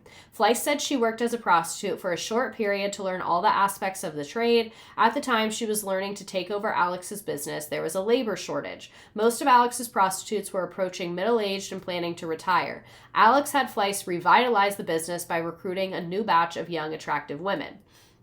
In 1989, Ivan Naj says Heidi claims that Ivan Naj sold her to Madame Alex for $450 to settle a gambling debt, and that's what he did. He would sell people to Alex, and for those of you that watch the Heidi stream, you know this stuff. He'd sell people to Alex. Alex had him collect money, scare girls, do errands. For this, she'd get him laid and pay him. A daughter she loved and hated, tracks that she said keep them about her own kids. Alex was not immediately impressed with Heidi. She said, "Why'd you bring me this thing?" Alex says, "I was more than good to Heidi. She was so respectful and I was flattered. She's a freak. Men are fascinated by freaks. They became obsessed. Heidi is lovable in her way when she's not being a twat." And Heidi was intrigued by the business and she believed that she could take it over. So then she accumulated a lot of numbers and people started calling her up. Heidi says she changed the rules. She'd tell the girls, don't ever sell out. You're the boss. You're in charge. So very much like tumultuous between them at this time. Mentor becomes the it madam. So apparently Heidi would brag about the police knowing it was her. And after 2 years as the top madam, she had made a lot of enemies. So Ivan was out to nail her, a police informer, several girls, Madame Alex, everyone hates her. The LAPD felt she was laying down a challenge, and what Heidi meant was that she was above the law. From that point on, I knew the future would be different, she says, carefully placing the clipping in the back of the scrapbook. And then, Heidi was basically kind of conned in the same way, but instead of it being a girl, the undercover cop was a client. Everyone knew he was a cop but me. I'm the biggest sucker. So the BBC doc about Heidi, Alex was interviewed in it. She has a lot of screen time in it. Honestly, you should watch it. I think I paid to rent it on Amazon. This doc really alleges / confirms that Alex was an informant for the LAPD and that the reason that the LAPD went after Heidi was because Heidi refused to work with them and give them free girls. So they would trade info for sex, which is why the LAPD had never gone after a madam before, ever. But then suddenly with Heidi, they wanted to. It's a lot. It's really crazy. The BBC interviewer also asked the LAPD chief Daryl Gates why they didn't... Oh, I know why it's glitching. It's my fault. It's because I'm running out of storage on my computer. Ha ha ha.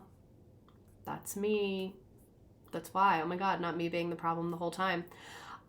So by 1990, Fleiss had severed her links with Madame Alex and begun her own prostitution ring. By 1991, she was so successful, and then in 1993, she was arrested, and charges were filed in 1994. So again,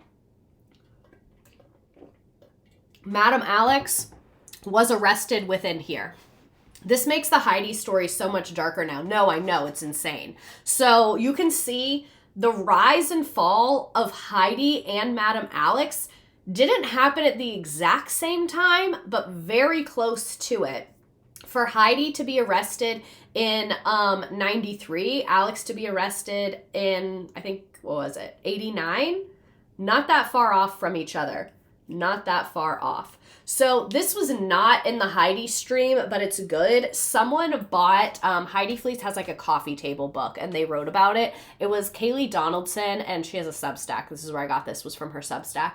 In Pandering, Fleiss is open about her complicated feelings on Alex, a woman who who seemed to need her desperately but had to take every chance to mistreat her. For every moment of kindness, there was a burst of anti-Semitism or victim blaming. She was also working with the cops the entire time, so screw her.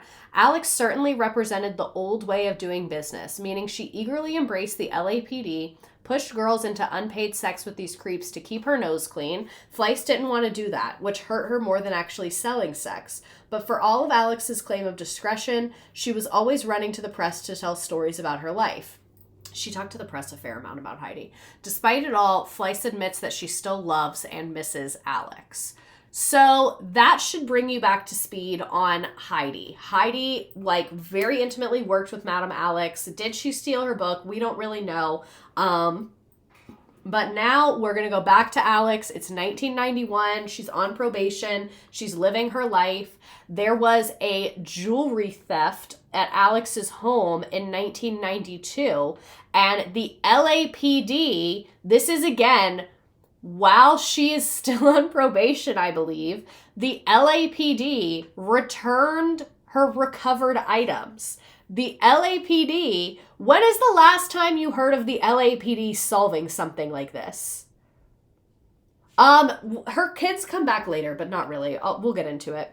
So she's actively on probation. She says, hey, my house was robbed. And they're like, yes, ma'am. Right away. We're here for you. She absolutely was giving these men women to have relations with. Have you ever seen them solve a robbery that efficiently and get the stuff back and return it to the victim? The LAPD seems very, very, very loyal to her, which I think says it all. It really, really does just say it all. So this is another article about this robbery. While Alex avoided prison time as well as revealing the names of her best clients, she found herself in a jail of a different sort when she got home.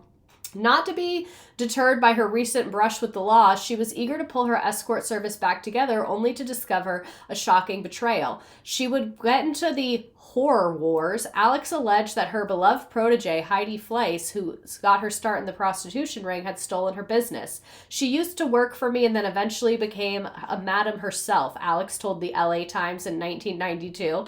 She stole my business, my books, my girls, my guys, and now finally she has stolen my jewels. So... and this is before Heidi gets arrested for the other stuff. She tells people that she wants to be the Madame Alex of her generation. Ha, she'll never be me. When I gave it up, it took 7 ladies to do what I did all by myself. I'm guessing Alex was probably pressured to smear Heidi by the LAPD and the press to save face on their backstory too. This is just a mess. This is literally just a mess. And the reporter... This is about the robbery. So the article about the robbery of Madame Alex's jewels, she blamed on a former 26-year-old creature of hers. They knew it was me. The police knew. What took Alex years to build, I built in 1. It's just hard for Madame Alex to accept her ship has sunk and she's been forced out. And then this beef where Heidi was in the media being like, I'm a madam, I don't give a fuck. That's kind of why Heidi got arrested. Because Heidi was like, oh, Alex is in the media talking about being a madam? I can do that too. But no, Alex was colluding with the police. So that's why it's different. And if you're confused, so am I. So am I. Because Heidi and Alex are literally using the LAPD to fight each other. The LAPD is literally pawns. They're literally being used as pawns in the drama of high-end sex work in Los Angeles, which is insane to me. Heidi Fleiss, the only one who could give Madame Alex to give a fuck. No, literally. I didn't even realize Heidi was right behind Madame Alex in this timeline. And I think part of the reason they arrested Heidi is because they just let Madame Alex go. So they're like, oh, we gotta fucking put somebody in prison. So they went with the madam that refused to work with them. I think it's all so deeply connected, which is why I wanted to do a stream about Madame Alex. Even though there wasn't that much information about her, I say as we've been here an hour and a half, I just felt like She's so, like, everywhere. Like, she's just everywhere. So Heidi Fleiss got a better nickname of the Hollywood Madam, but Alex got the final dig. She lived long enough to see Heidi go to jail for 3 years for pandering, which we know. So,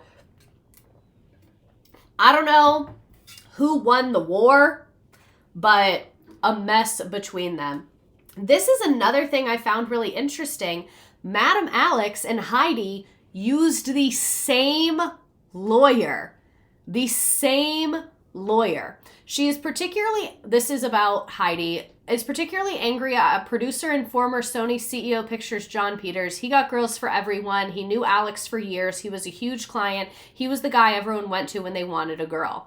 Brooklier has a colorful past. The son of Dominic Brooklier, one-time kingpin of the LA Mafia, he has defended such clients such as Michael Rizzatello, reported to be one of the most powerful organized crime figures in Southern California, who was convicted of attempted murder, and Madam Alex, for who he got probation on pandering charges. Alex introduced Heidi to Brooklier. So, like... And then the Birds and Avery thing, everything here feels weird. No, like, they're cosmically connected. Like, there's something there. There's something there. It's very, very interesting. So Brooklier thrives on the media attention surrounding Heidi, and she has turned him into her white knight. Brooklier and Heidi do not have a usual lawyer-client relationship. It's more like they're dating. Alex told me you hit on her, Heidi chides him. That moo-moo pig, she told me you have a crush on her. So, like, there's too many coincidences. They get arrested around the same time. They both have this bird thing going on. They have the same lawyer. I don't know, maybe they did it for the headlines and they had a secret scene behind the scenes secret pact. Maybe you're right. And then I found a very unhinged man on YouTube talking about this. Like, I'm deep in YouTube. Just a real quick briefing. This is going to be about Madam Alex. I'm Alex. Call me. You're looking right there at a search warrant for when she was arrested. She was arrested, and right after that, Heidi Fleiss took over her business. Well... So... Another theory is that, so she was arrested, and at the time of her getting arrested, that's how Heidi was able to swoop in and take the business. So some people are like, is Heidi the reason that Alex got arrested? Did Heidi work with a cop to get Alex arrested, but then didn't know that Alex was working with the cops? I got married in Italy. Am I saying you copied me by getting married in Italy? You fucking stole my wedding country and my wedding performer. Heated Rivalry, Madam Edition. No one talk about Heated Rivalry. I haven't seen it. From what we're reading and what we understand and some of the research and pictures we have, we believe that this woman actually changed young girls' names and social security numbers. And she had her girls do it. She had her girls take pictures and keep information about all their Johns. Well, of course, she's passed away now. Spoiler. But Heidi Fleiss did take over the business, but we believe that after what we've found out, because of certain associations, we're going to do a whole half hour on this soon as we get stabilized, about her and the people that she's involved with and the possibility of some of the girls that she changed their names and then they disappeared. And she sent a lot of people over to Saudi Arabia, the Middle East. A lot of girls went over there. And there's a lot of speculation and reports that some of them never come back. And then there's one that's a rather famous case. Actually, there's two. But we'll mention one now. Her name is... mention it all. Tammy Lynn Leppert, Leppert. Leppert. She disappeared off of the set of Scarface. And we think that it's really a possibility. And... that this had something to do with Elizabeth Adams, better known as Madam Alex. And then after she was arrested, I think that she got a little cocky, and I think is this guy just misredacted in an alternate universe? Yeah. And I don't understand a lot of it, but starting to put things together about this. Of course, she was an informant, and she testified to that. And one of the very interesting things is her estate was sued by many of her victims that ran around the world as slaves, according to some of them. You can see that in their in the documents. I need to her contact this estate guy. documents where she was sued. This is Miss And her Redacted's third father. husband was from Persia. And I thought that was interesting too. I don't know if she ever married that guy, though. That's a little bit about Alex, and we'll tie her into a few other people and show you some pictures of what we think they are. And if you knew any of these people or anything, we would appreciate. We're going to be putting a lot of pictures on of girls that we think that could have been missing. But anyway, we sure would appreciate your help if you know anything. Girl, get a DNA test. You can make a comment, or you can do like two other people actually have done. You can contact us through the mail. On the YouTube These are from like website, 10 years ago, by the we'll way. get back with you. We really appreciate again. I would like to hear more stories from the people around her and the girls. Anyway, Me too. I need to get the documents like this guy has. Young gal. She's a pretty old gal. I think she was from the Philippines, or she's German and Filipino, I think. I'll find out more about her. But she did send girls over to Middle East. I forget when that was. I think that was, I don't know exactly when, but I think it was early, like 78 or somewhere around there, she started sending girls to the Arabs. Anyway. Okay, not that international sex trafficking is ever okay, but imagine it without a cell phone. Way scarier, in my opinion. Well, also, would it be? Because I feel like cell phones probably made it a lot easier to traffic people. So I don't know. So here's more of what he has to say about her. Well, how you doing there? How are you? I'm good. It's kind of late. I'm getting ready to go out in about an hour, and I wanted to get this on there real quick. I wanted to thank those people who identified that other person for us that we thought was Dennis Hoff. We have probably 20 pictures of Hoff, and pretty cool pictures too. He seems like a pretty cool guy to be around when he was young. Maybe, or even now for all that matter. But this other guy looks like him, but he's not. He's involved in law enforcement. But he sure looks like Dennis Hoff. And that reminds me, about 88 is when Madam Alex fell.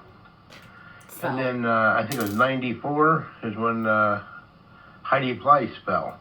Sir, a second madam has fallen. Behind the scenes, it was somebody working with an agency, one of Madam Alex's ex-girls that helped bury her. This would be my guess. This guy is the OG true crime YouTuber. No, for real.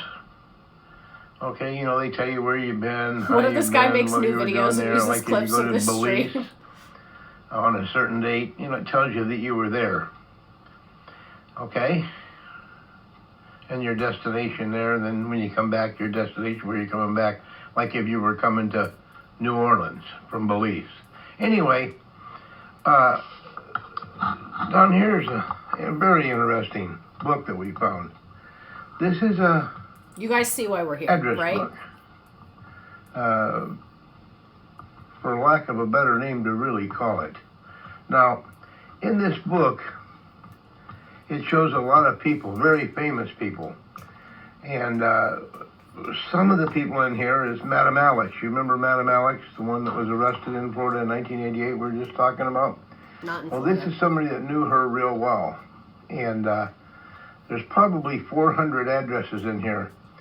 And we were wondering, there's one of Madam Alex's girls that this guy called Typical all the time. undiagnosed touch of autism history, Dad. And he was calling her at these numbers, and one of the numbers was the same as Madam Alex. I would say that when he wanted her, he called Madam Alex to get her.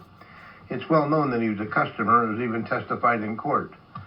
How does he get this stuff? That he was one of the Johns.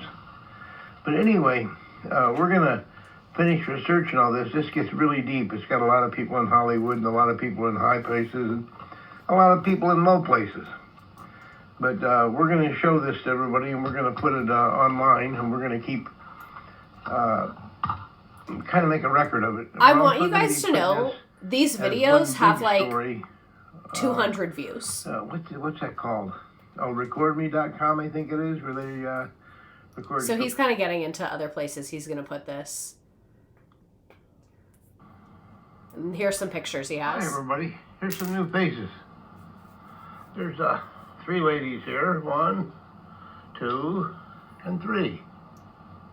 This No, reminds me that of lady right 2005 there calendar interesting. book. She My seems like a grandfather's nice older lady. documented every birth Seems and like death everybody and their likes phone her. number. Picture Oh she's my in, god. everybody's got their arms around her, talking to her, and, treating her real nice. And I thought that was interesting. Anyway, there she is again. Let me get a good picture. We need to work on his camera. camera skills, I fear. Anybody out there know her? Anybody out there know Okay. her is crazy. This is in the same house about the same time. Anybody know her? She looks like she might be Filipino. Just wait. At least that's what my friend's wife is Filipino. She said that also. He said, she looks like she might be Filipino. And then he was like, that sounded weird. And then he goes to correct it. I'm kind of obsessed with this guy. And here's another face that you may or may not know. I'm going to make a mess out of this one. Anyway, here's another face that you may or may not know. This is our mystery guy. How about that? Anybody know him? And there is our buddy, Dennis Hoff. Is that Notice Dennis that Hoffman? Just about all these people know each other. To me, that's amazing. He's the original Release the Files. He's bringing much attention to the victims. He really is. He's Jesus, camera thing. Wait, guys, I'm not Oh, he racist. is. My friend's Should be wife. better light on that. Maybe not. Anyway, he's our mystery guy, and that's Mr. Hoff out on the beach enjoying himself. I love him. Dressed, He's doing his best. in a sand outfit, looking like a mermaid. Must be a male mermaid though. And this is Kerry. He seems like a real cool guy. Always nice. These people are all real close, all good friends. It's kind of amazing. And let's not forget Lee Nicole. Lee Nicole started was in the movie Perfect with John Travolta. He's And, doing more than the DOJ right Miss now. No, he Curtis. really is. You can Good search faces. him. I'll Let's post give his it a channel. try. Nope. Here, I'll post it in a second. Remind me at the end and I'll post it. This is a book that she came out with in 1993. I am going to purchase it. Just an FYI. I will let you know. It's called Madam 90210, My Life as a Madam to the Rich and Famous. She wrote it along with this other guy.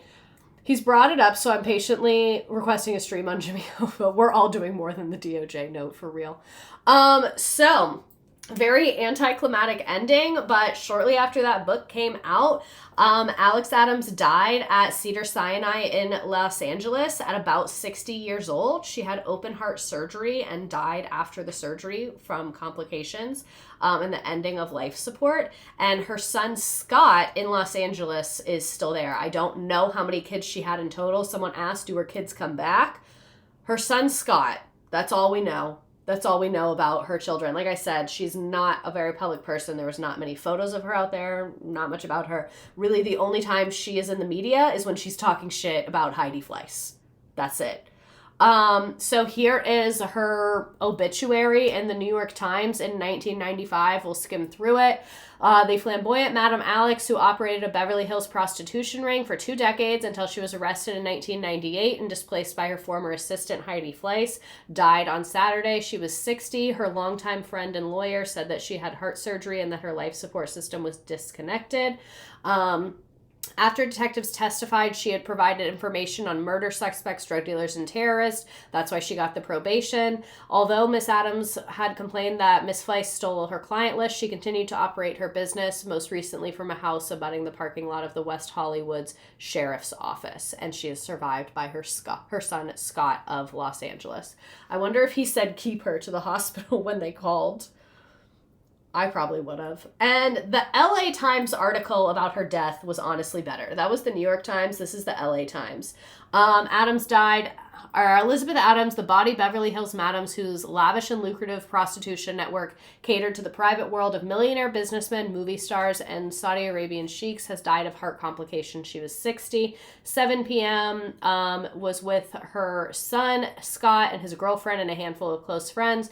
We all held her hand when they took her off life support. This was the passing of a legend because Elizabeth Adams was the mother superior of prostitution. She was one of the richest women on earth. The world came to her. She never had to leave the house. She was like Hugh Hefner in that way.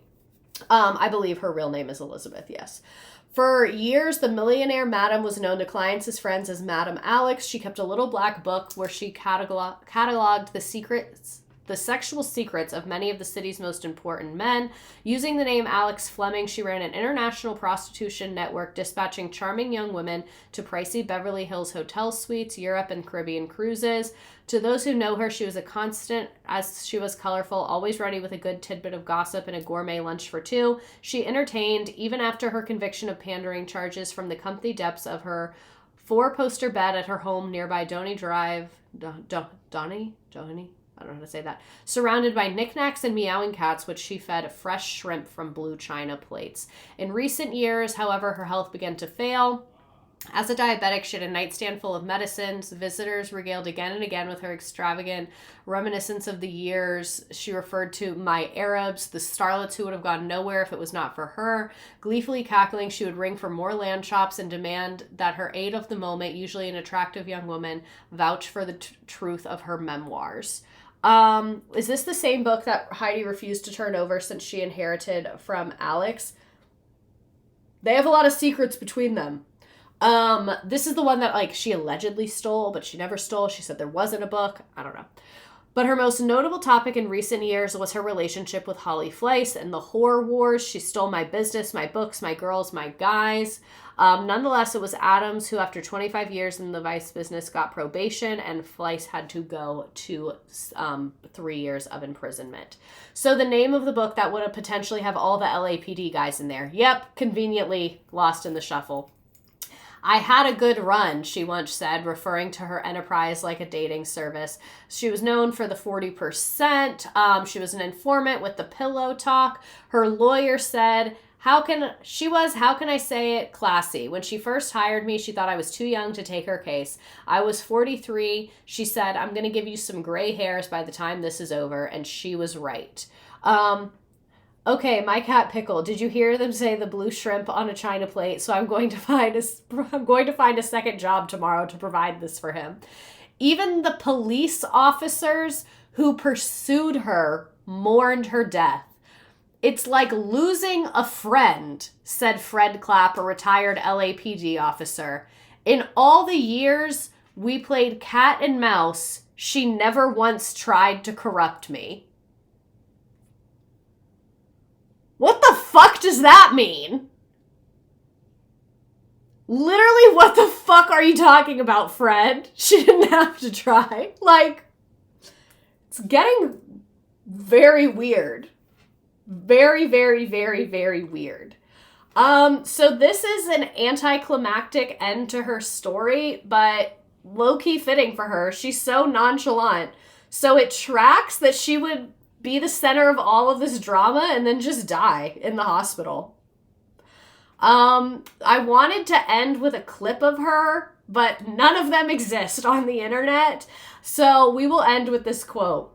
In 1995, Alex died with no regrets. She told the LA Times, I had a very good run. If it was legal, I wouldn't give it up ever. The wonderful people you meet, you'd only read about. So that's Madam Alex for you. Isn't that shit crazy? I feel like this stream was really me making a mountain out of a molehill because there was actually no fucking information out there about her, but I just needed you guys to see all the parallels I was seeing. Like, it was the fucking, like, the birds and the cats and the girls and the arrest and the LAPD and, like, it was just all of it, and I feel like I'm so obsessed with this because there's so much I don't know. Like, I just feel like we have literally scratched the surface here. And I am buying the books. So I'm buying both Heidi's coffee table book, which is super expensive, but I don't care. And I'm buying Madame Alex's book. So I'll let you know how those are. But I just feel like there's so much we don't know. This really makes the Heidi stream even better. It was like a prequel. Thank you. I will put the replay somewhere. I didn't do that last week because I was having problems with the file, probably because my computer has no storage. But next week, we are going to talk about most iconic red carpets of the 90s and 2000s. But let's do our little frickin' game. Oh, I meant to do the holiday one. I accidentally did underwater. So, if you have never been here, at the end of each stream, we play a little game about what we talked about. It's super easy. You do not have to play if you don't want to. You don't need a login. I don't need your email. It doesn't cost any money. You don't have to download an app. It's just for fun. There's directions on the screen. To join, it will ask you for your name. You can put something funny. Whatever you put will come up on the screen. So, if you put your government name, it will come up on the screen. So, if you don't want that, put something funny. It'll say like download our app, make an account. You do not have to. You can skip that. If y'all aren't watching past streams on YouTube, you're missing out. And I've been streaming for almost, are we coming up on the 3-year or the 4-year anniversary? I think maybe the 4-year. Wow. That's crazy. So there's like years of streams up there. So I'll give people a couple seconds. This ended up being longer than I thought it was going to be. I thought this was going to be short. I typed join into Google and the FBI popped up. There are so many. There are so many. I love streaming. Even though I crash out over the technology, which is fine.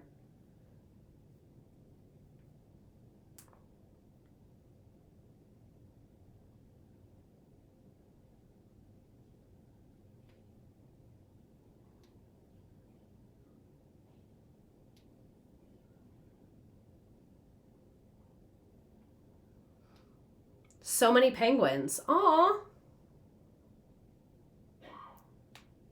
Why do people try and follow me on Instagram? I don't use that account.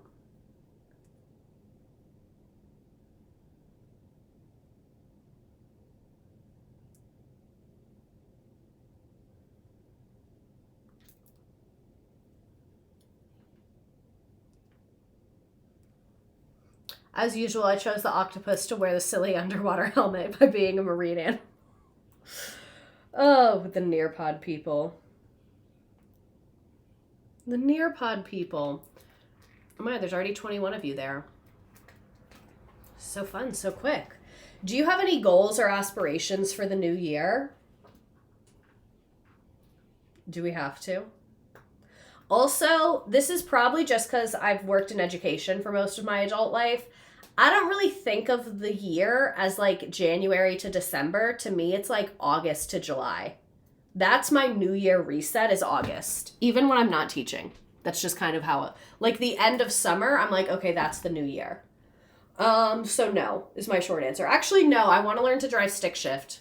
That's what I'm supposed to do. That's what I'm supposed to be doing is learning how to drive stick shift. So we're going with that. All right, I'm going to hit start. If you haven't joined yet, it will... I like how there's a giraffe and a giraffe with glasses. This is inclusivity. So if you haven't joined yet, it'll let you join late. So you can still join. If you haven't joined, it'll let you join late. You can still join. And if you don't want to join, you can see the questions on my screen, so you don't have to. This one's pretty easy, I'm not going to lie. The symbolism of calling it an aviary and the women are birds that live in a gilded cage. No, I know. Like it's literally like a novel. The symbolism goes so crazy. Goes crazy. How old was Alex when she left her parents? I always feel like my year resets on my B-Day. Like, duh, that's when I do the most reflection and intention setting. Oh, I can see that.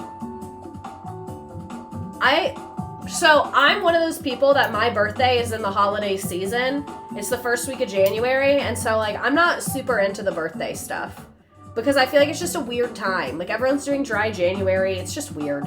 Everyone's broke from the holidays. I don't hate it because I like a lower key birthday, so I don't mind. Like, I know a lot of my friends who have birthdays around that time hate that there's not like a club scene on their birthday. That doesn't really bother me. It's just kind of a weird time for a birthday. Where were most of her clients from? The Middle East.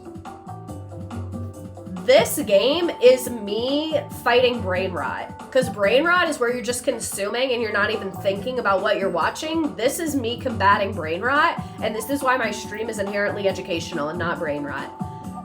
How many women did she employ at her peak?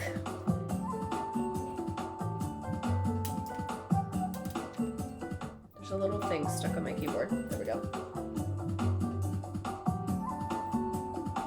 It's hard to have a first week of January. I do love birthdays, though. I'm an April Taurus. I like other people's birthdays. I've just never really been that into my own birthday.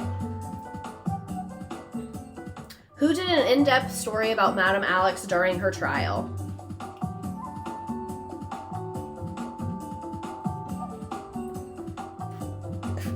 I keep burping, sorry. I had such a good salad for dinner. That's one silver lining of today. I'm a Jan birthday and I love it, but it's hard to get other people up and out for sure. Yes, exactly. Mine sometimes gets overshadowed by the Super Bowl. I'm cool with using someone's Super Bowl party as my own birthday party to get together without being the center of attention. I do like that. I do like that. Thank you for noticing the gloves didn't fit. Well, that's kind of how I feel about it, is like, I don't love the birthday center of attentionness, and also the first week of January, I don't want to go to a party. Because I've just been like used all my social battery for the holidays, that I don't want to be around a ton of people on my birthday. And then some people are like, oh, but it's your birthday. And what makes me feel weird about my birthday is always other people being like, we should. And I'm like, but I don't, like, it's the first week of January. I'm biased and curious, how many Megans are there? I tried to put at least one picture question in here because I know you guys like those. A low-key birthday is nice, yeah. It's gotten better as I've been older, because it's like more socially acceptable to have a low-key birthday. Y'all are quick with the game tonight. I'm a twin, so I always share a birthday and I like it. I don't like all the attention, which is weird because I love attention. If like I'm doing this, if I'm on stage, I love attention in that regard. If I'm hamming it up and I'm being funny. When it's about something personal to me, I really don't like the attention. So like birthdays, graduations, now that I'm planning a wedding, some of those things I'm like, and I get like socially anxious. Alrighty, Caitlin, I love cats, working from bed, let them, Mad Dog 1216, Madam Nonchalant, 1-800-MEGAN, Knickknacks and Meowing Cats, 26-year-old creature, I simply don't give a fuck. And we will scroll through the rest. All that chaos from bed. Alex the informant. Alex's birds. Madam Gluten. Nice job. Congrats, Caitlin. All right. Anything to add? Any memes? I will stick around for a few moments. I feel like this got me out of my rut in streaming. I was in a little bit of a rut this week. That's what I would describe it. Like a rut. I was out of my routine. I was in a little bit of a rut. I had a hard time putting this together. But the Mel Robbins comment really like ignited something in me. Like the Mel Robbins, I was like, exactly. Madam Alex getting exactly what she wanted after trial. I just got engaged and Redacted was literally a part of it. Oh my God, what? Wait. Is this what I think it is?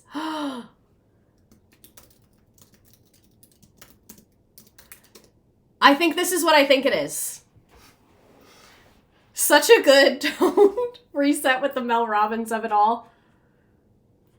Congratulations on getting engaged. Stacy, please tell me if this is what I think it is, because I want to tell them, but it's your story, not mine, so I won't tell them. I'll give you a few minutes. Now we're both engaged. Whose is bigger? Both. Okay, so yes, this is what I thought it was. So I made a cameo. Stacy, I'm so gonna brag on your fiance for a little bit. I made a cameo a long time ago. Like months ago, I made a Cameo account and I never did anything with it. I never posted about it. I never advertised. I never, ever, ever, ever touched the Cameo. And then I was in Detroit and I get this notification from Cameo that's like, someone has requested a cameo. And I was like, what the fuck? Okay. And I look, and Stacy's boyfriend at the time sends me this long message. He's like, I'm proposing. She loves your videos. I really want you to be involved in it, but please don't say anything about it. Don't mention it in your stream. She watches your stream. You can't say anything. And I low-key don't even remember what I said, but he gave me like a script because it was a clue in the escape room. And Stacy just said, so basically I got engaged at an escape room and my fiance bought a cameo for Miss Redacted, giving the last hint. And I literally was like, ah! I was so excited. And I couldn't remember, like, he told me the day that he was going to do it and not to mention it before then. But once you complete the order, I couldn't see it. So I didn't know. So I just haven't told anybody. But thank you. So thank you is what I'm trying to say. Thank you for including me. That honestly, like, was really fun and probably one of my coolest, like, internet career moments, being a part of someone's proposal. Like, the fact that I'm special enough in your life to be a part of that really warms my heart, and it makes me really happy, and it makes me feel really special to, like, be a part of that moment with you guys, because obviously, like, I just had that moment, so I get how big of a deal it is, and I just thought that was so sweet, and I think that it says a lot about your fiance that he found my cameo that, like, no one knew existed. Like, because it wasn't private. Like, if you searched Misredacted Cameo, it came up. But, like, I had never, ever posted it. So I just thought that was so cool. No, because in the moment, the video of you coming on the screen was the last hint. And I was like, how the fuck did my phone somehow connect to the TV? Why am I hearing her voice? And why is she saying my name? Oh. What a good note to end on. Congratulations, Stacy. That was so cool. And the person who said Misredacted, just imagining you said no until this moment, I knew you weren't going to say no just based on, like, how elaborate and specific and personal it was. I was like, not that you couldn't have. Like, if you wanted to, you could have. But I just didn't get the sense that you were on the fence about it. I got the sense that you very much, like, you two are very much in love and this person knows you very well. So it made me really happy to be a part of it. It was very, very cute. Thank you all for being here for Madam Alex. What a positive end to such a weird fucking night. Thank you all for being here every single week. This is my favorite part of my week, and I will see you next Tuesday. We are doing some red carpet looks. So if there is a red carpet look that you find to be horrible, great, iconic, whatever, send it to me, email it to me, tag me on Instagram, whatever, call me, beat me, you know how to reach me. Mwah, love you so much. And again, congrats.